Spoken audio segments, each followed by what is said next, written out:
चरण अरविंद जिस मह अमृत ज्ञान है, मानिक भगत बैराग। श्री गुरु ग्रंथ साहिब उदद बंदों कर अनुराग। एक अंकारा सतगुरु तेह प्रसाद सच होए। वाहिगुरु जी की फतेह।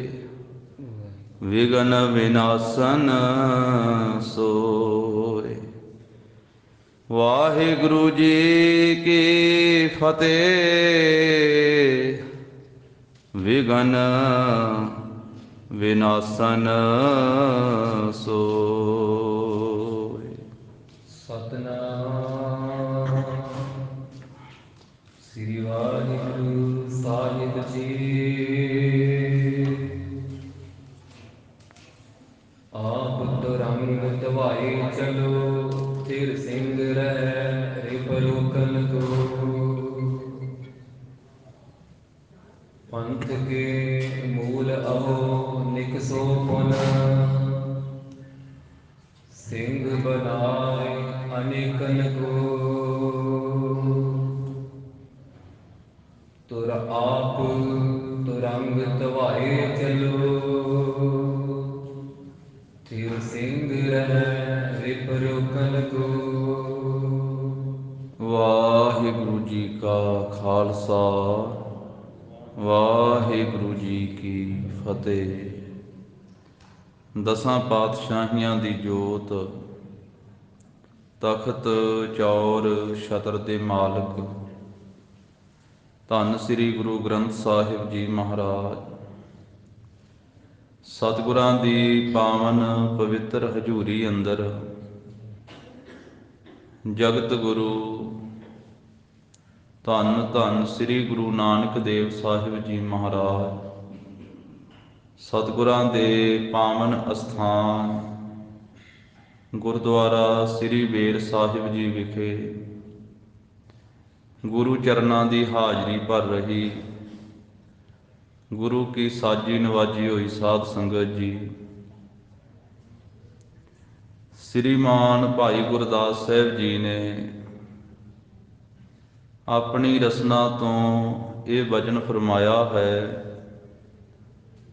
कि जेड़ी दात गुरु साहब जी के पासों जीव नूं प्राप्त होनी है, वो चढ़द्यों लहिंद्यों होर कितों भी प्राप्त नहीं हो सकती है। भाई साहब जी ने कुछ उदाहरणां दित्तियां। वो कहते हैं कि अंब खाण की इच्छा होवे ते इमली खा के वो सदर पूरी नहीं हुंदी है। आंब की सदर कत मिटत आंबली खाए, पिता को प्यार ना परोसी पह पाई है। पिता वाला प्यार धी पुत्र नूं किसी पड़ोसी दे कोलों, किसी आंढी गवांढी जां रिश्तेदार दे कोलों नहीं मिलता है। पिता दा प्यार पिता कोलों ही मिलता है। अगला वचन कीता है, सागर की निध कत पाईयत पोखर सै। कहंदे समुंदर दा खजाना छप्पड़ दे विचों नहीं मिलता। छप्पड़ दे विचों वो हीरे मोती नहीं मिलते जिहड़े समुंदर विचों मिलते हैं। दिन कर सार दीप जोत ना पुजाई है। दिन कर कहंदे आ सूरज नूं, सूरज दे बराबर दीवे दी रोशनी नहीं पहुँच सकती है। दीवे दा प्रकाश सूरज दा मुकाबला नहीं कर सकता। एक दीवे ने तो करना ही की है। आ दिवाली की रात नूं किन्ने दीवे बलदे, सूरज वर्गा प्रकाश तो नहीं हुंदा। ਲੱਖਾਂ ਕਰੋੜਾਂ ਦੀਵੇ भी सूरज का मुकाबला नहीं कर सकते। ਦਿਨ ਕਰ ਸਰ ਦੀਪ ਜੋਤ ਨਾ ਪੁਜਾਈਐ। ਅਗਲਾ ਬਚਨ ਕੀਤਾ, ਇੰਦਰ ਵਰਖਾ ਸਮਾਨ ਪੁੱਜਸ ਨਾ ਕੂਪ ਜਲ। ਇੰਦਰ ਵਰਖਾ ਕਹਿੰਦੇ ਮੀਂਹ ਦੇ ਪਾਣੀ ਦੇ ਬਰਾਬਰ। ਖੂਹ ਦਾ ਪਾਣੀ ਨਹੀਂ ਪਹੁੰਚ ਸਕਦਾ। ਖੂਹ ਦਾ ਜਿਹੜਾ ਜਲ ਹੈ ਉਹ ਤਾਂ ਕੁਝ ਸੀਮਾ ਦੇ ਵਿੱਚ ਹੀ ਹੈ ਨਾ, ਥੋੜੇ ਜਿਹੇ ਥਾਂ ਤੱਕ ਪਹੁੰਚਣ ਵਾਸਤੇ। ਤੇ ਮੀਂਹ ਦਾ ਪਾਣੀ ਉੱਚੇ ਨੀਵੇਂ ਥਾਵਾਂ ਤੇ ਦੂਰ ਦਰੇਡੇ ਤੱਕ, ਕਈਆਂ ਮੀਲਾਂ ਤੀਕ, ਜਿੱਥੋਂ ਤੀਕ ਮੀਂਹ ਪੈਂਦਾ ਹੈ ਉੱਥੋਂ ਤੀਕ ਪਹੁੰਚਦਾ ਹੈ। ਕਹਿੰਦੇ ਕਿ ਮੀਂਹ ਦੇ ਪਾਣੀ ਦੇ ਬਰਾਬਰ ਖੂਹ ਦਾ ਪਾਣੀ ਨਹੀਂ ਪਹੁੰਚ ਸਕਦਾ। ਚੰਦਨ ਸੁਬਾਸ ਨਾ ਪਲਾਸ ਮਹਿਕਾਈਏ। ਚੰਦਨ ਦੀ ਸ੍ਰੇਸ਼ਟ ਸੁਗੰਧੀ ਦੇ ਬਰਾਬਰ ਢੱਕ ਪਲਾ ਨਹੀਂ ਪਹੁੰਚ ਸਕਦਾ। ਕੇਸੂ ਦਾ ਫੁੱਲ ਨਹੀਂ ਪਹੁੰਚ ਸਕਦਾ ਜਿਹਦੇ ਵਿੱਚ ਸੁਗੰਧੀ ਹੁੰਦੀ ਹੀ ਨਹੀਂ। ਤੇ ਚੰਦਨ ਦਾ ਬੂਟਾ ਜਿਸ ਜੰਗਲ ਵਿੱਚ ਹੁੰਦਾ ਹੈ, ਸਾਰੇ ਦਰਖਤਾਂ ਵਿੱਚ ਹੀ ਸੁਗੰਧੀ ਭਰ ਦਿੰਦਾ ਹੈ। ਚੰਦਨ ਸੁਬਾਸ ਨਾ ਪਲਾਸ ਮਹਿਕਾਈਐ। ਸ੍ਰੀ ਗੁਰ ਦਇਆਲ ਕੀ ਦਇਆ ਨਾ ਆਨ ਦੇਵ ਮੈਂ। ਜੋ ਖੰਡ ਬ੍ਰਹਿਮੰਡ ਉਦੈ ਅਸਤ ਲਉ ਧਾਈਐ। ਜਿਹੜੀ ਦਇਆ ਜੀਵ ਨੂੰ ਸ੍ਰੀ ਗੁਰੂ ਜੀ ਦੇ ਪਾਸੋਂ ਪ੍ਰਾਪਤ ਹੋਣੀ ਹੈ, ਉਹ ਸ੍ਰੀ ਗੁਰੂ ਸਾਹਿਬ ਜੀ ਦੀ ਦਇਆ ਹੋਰ ਕਿਸੇ ਦੇਵੀ ਦੇਵਤੇ ਦੇ ਪਾਸੋਂ ਨਹੀਂ ਪ੍ਰਾਪਤ ਹੋ ਸਕਦੀ। ਸ੍ਰੀਮਾਨ ਭਾਈ ਗੁਰਦਾਸ ਸਾਹਿਬ ਜੀ ਕਹਿੰਦੇ, ਭਾਵੇਂ ਖੰਡਾਂ ਬ੍ਰਹਿਮੰਡਾਂ ਤੱਕ, ਚੜ੍ਹਦੇ ਤੋਂ ਲੈ ਕੇ ਲਹਿੰਦੇ ਤੱਕ, ਜਿੱਥੋਂ ਤੀਕ ਮਰਜ਼ੀ ਇਹ ਜੀਵ ਭੱਜਾ ਫਿਰੇ, ਪਰ ਉਹ ਦਇਆ ਇਹਨੂੰ ਪ੍ਰਾਪਤ ਨਹੀਂ ਹੋ ਸਕਦੀ। ਉਹ ਸਤਿਗੁਰੂ ਜੀ ਦੇ ਦਰ ਤੋਂ ਹੀ ਪ੍ਰਾਪਤ ਹੋਣੀ ਹੈ। ਤੋ ਐਸੇ ਸਤਿਗੁਰੂ ਧੰਨ ਸ੍ਰੀ ਗੁਰੂ ਨਾਨਕ ਦੇਵ ਸਾਹਿਬ ਜੀ ਮਹਾਰਾਜ, ਧੰਨ ਸ੍ਰੀ ਗੁਰੂ ਗੋਬਿੰਦ ਸਿੰਘ ਸਾਹਿਬ ਜੀ ਮਹਾਰਾਜ, ਦਸਾਂ ਪਾਤਸ਼ਾਹੀਆਂ ਦੀ ਜੋਤ ਧੰਨ ਸ੍ਰੀ ਗੁਰੂ ਗ੍ਰੰਥ ਸਾਹਿਬ ਜੀ ਮਹਾਰਾਜ। ਤੋ ਸਤਿਗੁਰਾਂ ਦੀ ਪਾਵਨ ਹਜ਼ੂਰੀ ਅੰਦਰ ਕਲਗੀਧਰ ਪਾਤਸ਼ਾਹ ਸ੍ਰੀ ਗੁਰੂ ਗੋਬਿੰਦ ਸਿੰਘ ਮਹਾਰਾਜ ਜੀ ਦੇ ਪਾਵਨ ਇਤਿਹਾਸ ਦੀ ਗਾਥਾ, ਜਿਵੇਂ ਭਾਈ ਉਦੇ ਸਿੰਘ ਜੀ ਨੇ ਸ਼ਹਾਦਤ ਪ੍ਰਾਪਤ ਕੀਤੀ ਹੈ, ਉਹਨਾਂ ਦੇ ਜਥੇ ਨੇ, ਜਿਵੇਂ ਭਾਈ ਜੀਵਨ ਸਿੰਘ ਜੀ ਤੇ ਉਹਨਾਂ ਦੇ ਜਥੇ ਨੇ ਸ਼ਹਾਦਤ ਪ੍ਰਾਪਤ ਕੀਤੀ ਹੈ।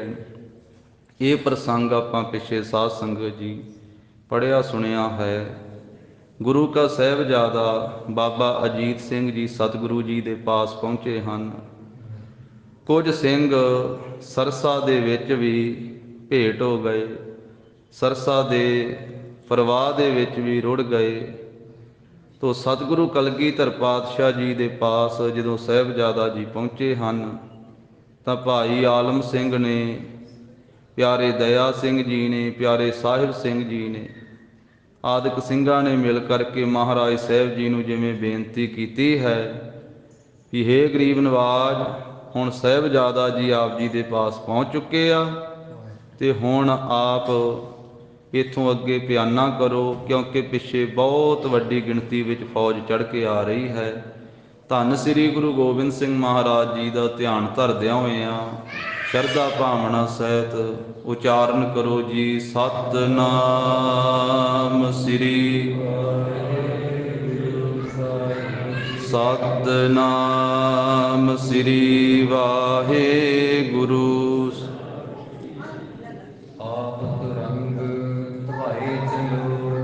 ਸਿੰਘਾਂ ਨੇ ਬੇਨਤੀ ਕੀਤੀ ਹੈ ਕਿ ਮਹਾਰਾਜ ਆਪ ਜੀ ਆਪਣੇ ਘੋੜੇ ਨੂੰ ਦੌੜਾ ਕਰਕੇ ਚੱਲੋ। ਸਿੰਘ ਰਹਿ ਰਿਪ ਰੋਕਨ ਕੋ। ਮਹਾਰਾਜ ਆਪ ਜੀ ਦੇ ਸਿੰਘ, ਅਸੀਂ ਇੱਥੇ ਖਲੋ ਜਾਂਦੇ ਹਾਂ, ਅਸੀਂ ਇੱਥੇ ਸਥਿਤ ਹੋ ਜਾਂਦੇ ਹਾਂ ਦੁਸ਼ਮਣ ਦੀ ਫੌਜ ਨੂੰ ਰੋਕਣ ਵਾਸਤੇ। ਪੰਥ ਕੇ ਮੂਲ ਅਹੋ ਇਕ ਸੋ ਪੁਨ। ਮਹਾਰਾਜ ਆਪ ਪੰਥ ਦਾ ਮੂਲ ਹੋ, ਆਪ ਖਾਲਸੇ ਪੰਥ ਨੂੰ ਪ੍ਰਗਟ ਕਰਨ ਵਾਲੇ ਹੋ, ਆਪ ਖਾਲਸੇ ਪੰਥ ਦਾ ਮੁੱਢ ਹੋ। ਮੁੱਢ ਹੋਵੇ ਤੇ ਟਹਿਣੇ ਟਹਿਣੀਆਂ ਆਪੇ ਨਿਕਲ ਆਉਂਦੇ, ਪੱਤੇ ਨਿਕਲ ਆਉਂਦੇ ਆ, ਫੁੱਲ ਨਿਕਲ ਆਉਂਦੇ ਆ, ਫਲ ਲੱਗ ਜਾਂਦੇ ਆ। ਜੇ ਮੁੱਢ ਨਾ ਹੋਵੇ ਤੇ ਫਿਰ ਟਹਿਣੇ ਟਹਿਣੀਆਂ ਤੇ ਪੱਤੇ ਮੁੱਢ ਦੇ ਆਸਰੇ ਹੀ ਆ। ਸਿੰਘਾਂ ਨੇ ਆਖਿਆ ਕਿ ਮਹਾਰਾਜ ਆਪ ਖਾਲਸੇ ਪੰਥ ਦਾ ਮੁੱਢ ਹੋ, ਆਪ ਮੂਲ ਰੂਪ ਹੋ। ਹੁਣ ਸਿੰਘ ਬਣਾਏ ਅਨੇਕਨ ਕੋ। ਆਪ ਜੀ ਇੱਥੋਂ ਚਲੇ ਜਾਓਗੇ ਤੇ ਸਾਡੇ ਵਰਗੇ ਅਨੇਕਾਂ ਸਿੰਘਾਂ ਨੂੰ ਫੇਰ ਤਿਆਰ ਕਰ ਲਵੋਗੇ। ਕਲਗੀਧਰ ਪਾਤਸ਼ਾਹ ਤੁਸੀਂ ਫੇਰ ਅਨੇਕਾਂ ਨੂੰ ਸਿੰਘ ਸਜਾ ਲਵੋਗੇ। ਜੇ ਹਮਸੇ ਮਰ ਜਾਹੇ ਕਨੇ। ਮਹਾਰਾਜ ਜੇ ਸਾਡੇ ਵਰਗੇ ਇੱਥੇ ਜੰਗ ਕਰਦੇ, ਘਣੇ ਕਹੀਏ ਬਹੁਤੇ ਇੱਥੇ ਮਰ ਵੀ ਜਾਣ, ਸ਼ਹੀਦ ਵੀ ਹੋ ਜਾਣ, ਬਹੁ ਫੇਰ ਬਨ ਤਜ ਸ਼ੋਕਨ ਕੋ। ਤੇ ਬਹੁਤੇ ਫੇਰ ਬਣ ਜਾਣਗੇ ਸਾਡੇ ਵਰਗੇ ਤਾਂ। ਸ਼ੋਕ ਨੂੰ ਛੱਡ ਕਰਕੇ, ਗਮ ਨੂੰ ਛੱਡ ਕਰਕੇ ਬਹੁਤੇ ਸਿੰਘ ਫਿਰ ਮਹਾਰਾਜ ਸਾਹਿਬ ਜੀ ਤਿਆਰ ਹੋ ਜਾਣਗੇ, ਆਪ ਜੀ ਕਰ ਲਵੋਗੇ। ਸ੍ਰੀ ਪ੍ਰਭ ਜੀਵੋ ਅੰਮ੍ਰਿਤ ਪੀਵੋ। ਇਹ ਸ੍ਰੀ ਪ੍ਰਭੂ ਜੀ ਆਪ ਜੀ ਦੇ ਸਿੰਘ ਆਪ ਜੀ ਤੋਂ ਅੰਮ੍ਰਿਤ ਪੀ ਕਰਕੇ ਸਦਾ ਵਾਸਤੇ ਅਮਰ ਹੋ ਜਾਣਗੇ, ਸਦਾ ਦਾ ਜੀਵਨ ਪ੍ਰਾਪਤ ਕਰਨਗੇ। ਨਾਮ ਵਿਗੜੈ ਸਿੱਖ ਲੋਕਨ ਕੋ। ਮਹਾਰਾਜ ਸਾਹਿਬ ਜੀ ਆਪ ਜੀ ਦੇ ਸਿੰਘ ਜਿਨ੍ਹਾਂ ਦਾ ਲੋਕ ਨਹੀਂ ਵਿਗੜੇਗਾ, ਸਿੱਖ ਲੋਕਾਂ ਦਾ ਕੁਝ ਨਹੀਂ ਵਿਗੜੇਗਾ, ਸ਼ਹੀਦ ਹੋ ਕਰਕੇ ਵੀ ਅਮਰ ਪਦਵੀ ਪ੍ਰਾਪਤ ਕਰਨਗੇ। ਫੇਰ ਦਇਆ ਸਿੰਘ ਸਾਹਿਬ ਸਿੰਘ ਮਿਲੇ। ਇਸ ਤਰ੍ਹਾਂ ਜਦੋਂ ਭਾਈ ਆਲਮ ਸਿੰਘ ਨੇ ਬੇਨਤੀ ਕੀਤੀ ਨਾ, ਉਸ ਤੋਂ ਬਾਅਦ ਫਿਰ ਪਿਆਰੇ ਦਇਆ ਸਿੰਘ ਜੀ ਤੇ ਪਿਆਰੇ ਸਾਹਿਬ ਸਿੰਘ ਜੀ, ਪਹਿਲੇ ਪਿਆਰੇ ਤੇ ਪੰਜਵੇਂ ਪਿਆਰੇ, ਦੋਵੇਂ ਪਿਆਰੇ ਮਿਲੇ ਹਨ। ਕਰ ਜੋਰ ਉਚਾਰਤ ਹੈ। ਹੱਥ ਜੋੜ ਕਰਕੇ ਬੇਨਤੀ ਕਰਦੇ ਕਲਗੀਧਰ ਪਾਤਸ਼ਾਹ ਜੀ ਨੂੰ। ਸ੍ਰੀ ਪ੍ਰਭ ਜੰਗ ਤਜੋ ਪ੍ਰਸਥਾਨੋ। ਇਹ ਪ੍ਰਭੂ ਜੀ ਆਪ ਜੀ ਜੰਗ ਨਾ ਕਰੋ, ਜੰਗ ਕਰਨਾ ਛੱਡ ਦਓ ਤੇ ਆਪ ਇੱਥੋਂ ਚਲੇ ਜਾਓ, ਆਪਣੇ ਘੋੜੇ ਨੂੰ ਭਜਾ ਕਰਕੇ ਇੱਥੋਂ ਪ੍ਰਸਥਾਨ ਕਰ ਜਾਓ। ਮਨ ਸਿੰਘ ਵਿਚਾਰਤ ਹੈ। ਮਹਾਰਾਜ ਆਪ ਜੀ ਸਿੰਘਾਂ ਦੀ ਵਿਚਾਰ ਮੰਨ ਲਵੋ। ਸਮੂਹ ਸਿੰਘ ਆਪ ਜੀ ਨੂੰ ਬੇਨਤੀ ਕਰ ਰਹੇ ਹਨ, ਆਪ ਜੀ ਸਿੰਘਾਂ ਦੀ ਵਿਚਾਰ ਮੰਨ ਲਵੋ, ਜੰਗ ਛੱਡ ਕਰਕੇ ਆਪ ਜੀ ਚਲੇ ਜਾਓ। ਰਾਵਰ ਤੇ ਹੋਏ ਲੱਖੋਂ ਫੇਰ। ਮਹਾਰਾਜ ਆਪ ਜੀ ਤੋਂ ਫਿਰ ਲੱਖਾਂ ਸਿੰਘ ਪ੍ਰਗਟ ਹੋ ਜਾਣਗੇ। ਆਪ ਜੀ ਫਿਰ ਖੰਡੇ ਬਾਟੇ ਦਾ ਅੰਮ੍ਰਿਤ ਛਕਾ ਕੇ ਲੱਖਾਂ ਸਿੰਘ ਆਪਣੀ ਅੰਮ੍ਰਿਤ ਦ੍ਰਿਸ਼ਟੀ ਦੇ ਨਾਲ, ਆਪਣੀ ਬਖਸ਼ਿਸ਼ ਦੇ ਨਾਲ ਤਿਆਰ ਵਰ ਤਿਆਰ ਕਰ ਲਵੋਗੇ। ਅਹੋ ਸਭ ਮੂਲ ਸੁਧਾਰਤ ਹੈ। ਮਹਾਰਾਜ ਸਾਹਿਬ ਜੀ ਆਪ ਸਭ ਦਾ ਮੂਲ ਹੋ ਤੇ ਸਭ ਨੂੰ ਸੁਧਾਰਨ ਵਾਲੇ ਹੋ, ਸਭ ਦੀ ਕਲਿਆਣ ਕਰਨ ਵਾਲੇ ਹੋ। ਆਪ ਕਹੋ ਜਹ ਪੁੰਜ ਤਿਰੈ ਹਮ। ਮਹਾਰਾਜ ਜਿੱਥੇ ਆਪ ਜੀ ਕਹੋਗੇ ਅਸੀਂ ਸਮੂਹ ਸਿੰਘ ਉੱਥੇ ਹੀ ਰੁਕ ਜਾਵਾਂਗੇ, ਉੱਥੇ ਹੀ ਥਿਰ ਹੋ ਜਾਵਾਂਗੇ, ਉੱਥੇ ਹੀ ਖਲੋ ਕੇ ਦੁਸ਼ਮਣ ਦਾ ਮੁਕਾਬਲਾ ਕਰਾਂਗੇ। ਰੁਕੈ ਸ਼ਤਰ ਸੰਘਾਰਤ ਹੈ। ਅਸੀਂ ਸ਼ਤਰੂਆਂ ਨੂੰ ਮਹਾਰਾਜ ਸਾਹਿਬ ਜੀ ਰੋਕ ਲਵਾਂਗੇ ਤੇ ਸ਼ਤਰੂਆਂ ਦਾ ਸੰਘਾਰ ਕਰਾਂਗੇ। ਬਾਰ ਹੀ ਬਾਰ ਬਿਨੈ ਬਹੁ ਬੋਲਤ। ਬਾਰ ਹੀ ਬਾਰ, ਵਾਰ-ਵਾਰ ਬਹੁਤੀਆਂ ਬੇਨਤੀਆਂ ਸਿੰਘ ਕਰ ਰਹੇ ਹਨ। ਬੀਰਨ ਬਾਤ ਕੋ ਮਾਨ ਗੁਸਾਈ। ਹੁਣ ਸੂਰਬੀਰਾਂ ਦੀ ਇਸ ਗੱਲ ਨੂੰ, ਇਸ ਬੇਨਤੀ ਨੂੰ ਮਾਲਕ ਸਤਿਗੁਰੂ ਜੀ ਨੇ ਮੰਨ ਲਿਆ ਹੈ। ਸ੍ਰੀ ਗੁਜਰੀ ਵਿੱਚ ਸਿਅੰਦਨ ਕੇ। ਗੁਰੂ ਸਾਹਿਬ ਜੀ ਦੇ ਪੂਜਨੀਕ ਮਾਤਾ ਜੀ ਸ੍ਰੀ ਮਾਤਾ ਗੁਜਰ ਕੌਰ ਜੀ ਉਹ ਰੱਥ ਦੇ ਵਿੱਚ ਹਨ। ਜੁਗ ਨੰਦਨ ਨੰਦ ਕੇ ਸੰਗ ਚੜਾਈ। ਦੋਹਾਂ ਪੋਤਰਿਆਂ ਦੇ ਸਹਿਤ ਮਾਤਾ ਜੀ ਨੂੰ ਰੱਥ ਦੇ ਵਿੱਚ ਚੜਾਇਆ ਹੈ। ਬਾਬਾ ਜੋਰਾਵਰ ਸਿੰਘ ਜੀ ਤੇ ਬਾਬਾ ਫਤਿਹ ਸਿੰਘ ਜੀ ਦੇ ਤਾਈ। ਤਾਹੇ ਸੁਭਾਖ ਕਰੀ ਸਮਝਾਵਨ। ਮਾਤਾ ਜੀ ਨੂੰ ਬੇਨਤੀ ਕਰਕੇ ਕਲਗੀਧਰ ਪਾਤਸ਼ਾਹ ਜੀ ਨੇ ਆਖਿਆ ਹੈ, ਲੈ ਆਓ ਅਗਵਾਨ ਚਲੋ ਸਹਿਸਾਈ। ਕਿ ਮਾਤਾ ਜੀ ਤੁਸੀਂ ਰੱਥ ਲੈ ਕਰਕੇ ਛੇਤੀ ਦੇ ਨਾਲ ਅੱਗੇ ਚਲੇ ਜਾਓ। ਏਕ ਦੋ ਰਾਤ ਕਹੂੰ ਬਸ ਕੈ। ਇੱਕ ਤੇ ਦੋ ਰਾਤਾਂ, ਇੱਕ ਜਾਂ ਦੋ ਰਾਤਾਂ ਕਿਸੇ ਥਾਂ ਦੇ ਉੱਤੇ ਕਿਸੇ ਟਿਕਾਣੇ ਤੇ ਵਸ ਕਰਕੇ 2 ਰਾਤਾਂ ਕੱਟ ਕੇ ਤਟ ਸਤੁਦਰ ਕੇ ਗਮਨੋ ਬਿਖਦਾਈ। ਤੇ ਇਹ ਸਤਲੁਜ ਦਰਿਆ ਦੇ ਕੰਢੇ ਦੇ ਉੱਤੇ ਕਿਸੇ ਨਗਰ ਦੇ ਵਿੱਚ 1-2 ਰਾਤਾਂ ਕੱਟ ਕਰਕੇ ਫਿਰ ਆਪ ਜੀ ਅੱਗੇ ਚਲੇ ਜਾਇਓ। ਸੋਰਠਾ ਦਿੱਲੀ ਕੋ ਬਸਨੀ ਏਕ ਸਿੱਖ। ਇਸ ਤਰ੍ਹਾਂ ਮਹਾਰਾਜ ਸਾਹਿਬ ਜੀ ਨੇ ਆਖਿਆ ਮਾਤਾ ਗੁਜਰ ਕੌਰ ਜੀ ਨੂੰ ਵੀ ਕਿਸੇ ਥਾਂ ਟਿਕਾਣੇ ਤੇ 1-2 ਰਾਤਾਂ ਕੱਟੋ ਮਾਤਾ ਜੀ, ਫਿਰ ਸਤਲੁਜ ਦਰਿਆ ਦੇ ਕੰਢੇ ਤੇ ਵੇਖ ਕਰਕੇ ਕਿਸੇ ਟਿਕਾਣੇ ਤੇ ਪਹੁੰਚ ਜਾਇਓ। ਤੋ ਮਹਾਰਾਜ ਸਾਹਿਬ ਸੱਚੇ ਪਾਤਸ਼ਾਹ ਜੀ ਨੇ ਐਸਾ ਬਚਨ ਕੀਤਾ ਹੈ ਸੁਭਾਵਕ। ਉਸ ਮੌਕੇ ਤੇ ਕਹਿੰਦੇ ਵੀ ਜਦੋਂ ਇਹ ਬਚਨ ਮਹਾਰਾਜ ਕਰ ਰਹੇ ਸੀ, ਦਿੱਲੀ ਸ਼ਹਿਰ ਦਾ ਵਸਣ ਵਾਲਾ ਇੱਕ ਸਿੱਖ, ਦਿੱਲੀ ਕੋ ਬਸਨੀਕ ਏਕ ਸਿੱਖ ਲਸ਼ਕਰ ਵਿਖੈ।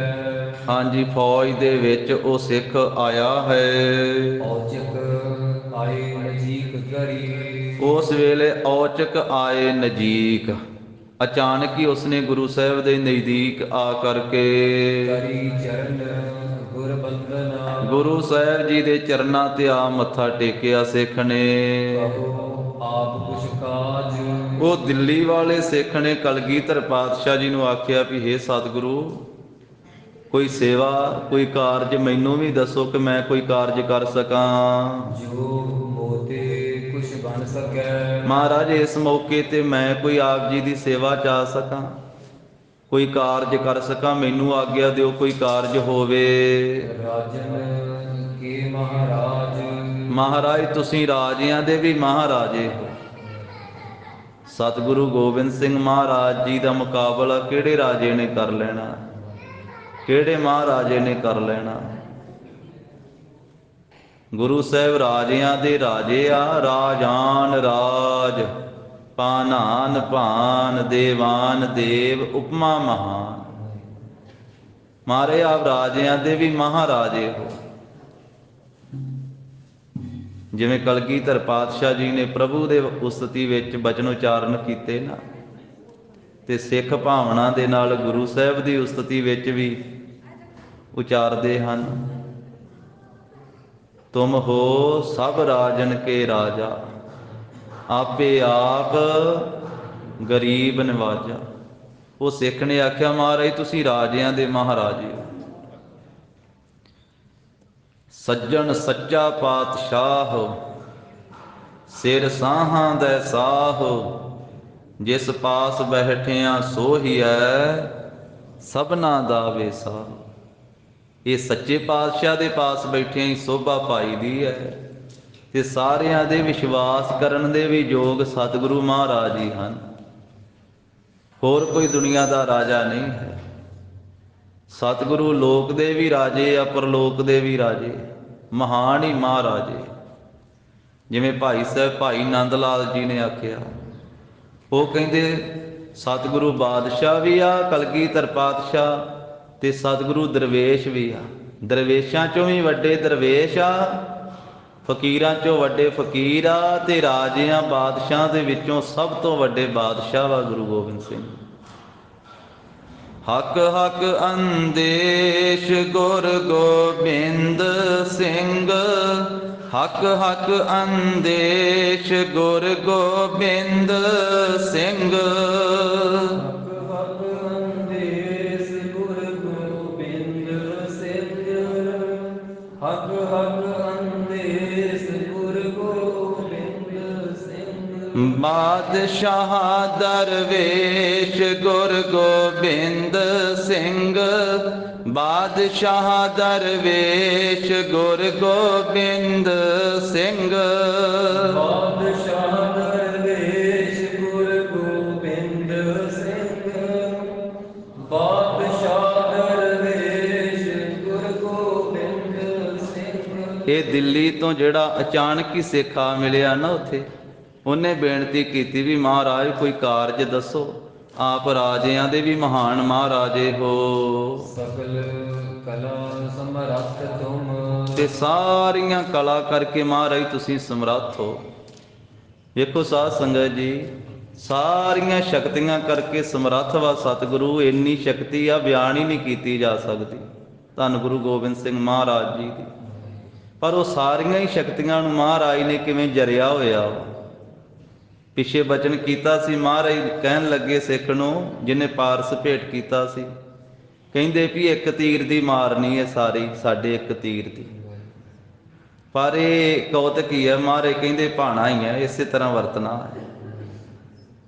ਤਾਂ ਸਾਰੀਆਂ ਕਲਾ ਦੇ ਮਾਲਕ ਹੁੰਦਿਆਂ ਅਣਤ ਕਲਾ ਹੋਈ ਠਾਕੁਰ ਚੜ੍ਹਿਆ, ਸਰਬ ਕਲਾ ਸਮਰੱਥ ਸਤਿਗੁਰੂ।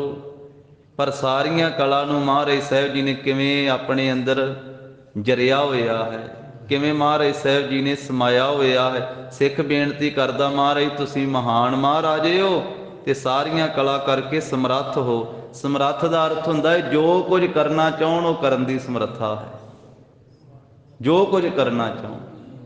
ਪਰ ਮਹਾਰਾਜ ਭਾਣਾ ਮੰਨਣਾ ਸਿਖਾ ਰਹੇ, ਰਜਾ ਵਿੱਚ ਰਾਜੀ ਹੋ ਕੇ ਤੁਰਨਾ ਸਿਖਾ ਰਹੇ ਵੀ ਸਿੱਖੋ ਇਸ ਤਰ੍ਹਾਂ ਦੀ ਮੁਸੀਬਤ ਵੀ ਬਣ ਜਾਵੇ, ਦੁੱਖ ਵੀ ਬਣ ਜਾਵੇ ਤੇ ਵਾਹਿਗੁਰੂ ਦੀ ਰਜਾ ਵਿੱਚ ਰਾਜੀ ਹੋ ਕੇ ਚੱਲਣਾ ਹੈ। ਬਾਦਸ਼ਾਹ ਵੀ ਤੇ ਦਰਵੇਸ਼ ਵੀ। ਤੋ ਮਹਾਰਾਜ ਆਪ ਸਾਰੀਆਂ ਕਲਾ ਸਮਰੱਥ ਹੋ। ਸ੍ਰੀ ਮੁਖ ਤੇ ਕਹਿਤਾ ਹੈ। ਫਿਰ ਉਹਨੇ ਜਦੋਂ ਸੇਵਾ ਮੰਗੀ ਆ ਸਿੱਖ ਨੇ ਵੀ ਕੋਈ ਕਾਰਜ ਦੱਸੋ, ਫਿਰ ਸੁਭਾਏਮਾਨ ਮੁਖ ਤੋਂ ਮਹਾਰਾਜ ਨੇ ਤਿਸ ਸਿੱਖ ਨੂੰ ਆਖਿਆ, ਨੀਕੇ ਅਵਸਰ ਮੈਂ ਮਿਲਿਓ। ਮਹਾਰਾਜ ਕਹਿੰਦੇ ਵੀ ਬਹੁਤ ਸਮੇਂ ਸਿਰ ਮਿਲਿਆ ਸਿੱਖਾ,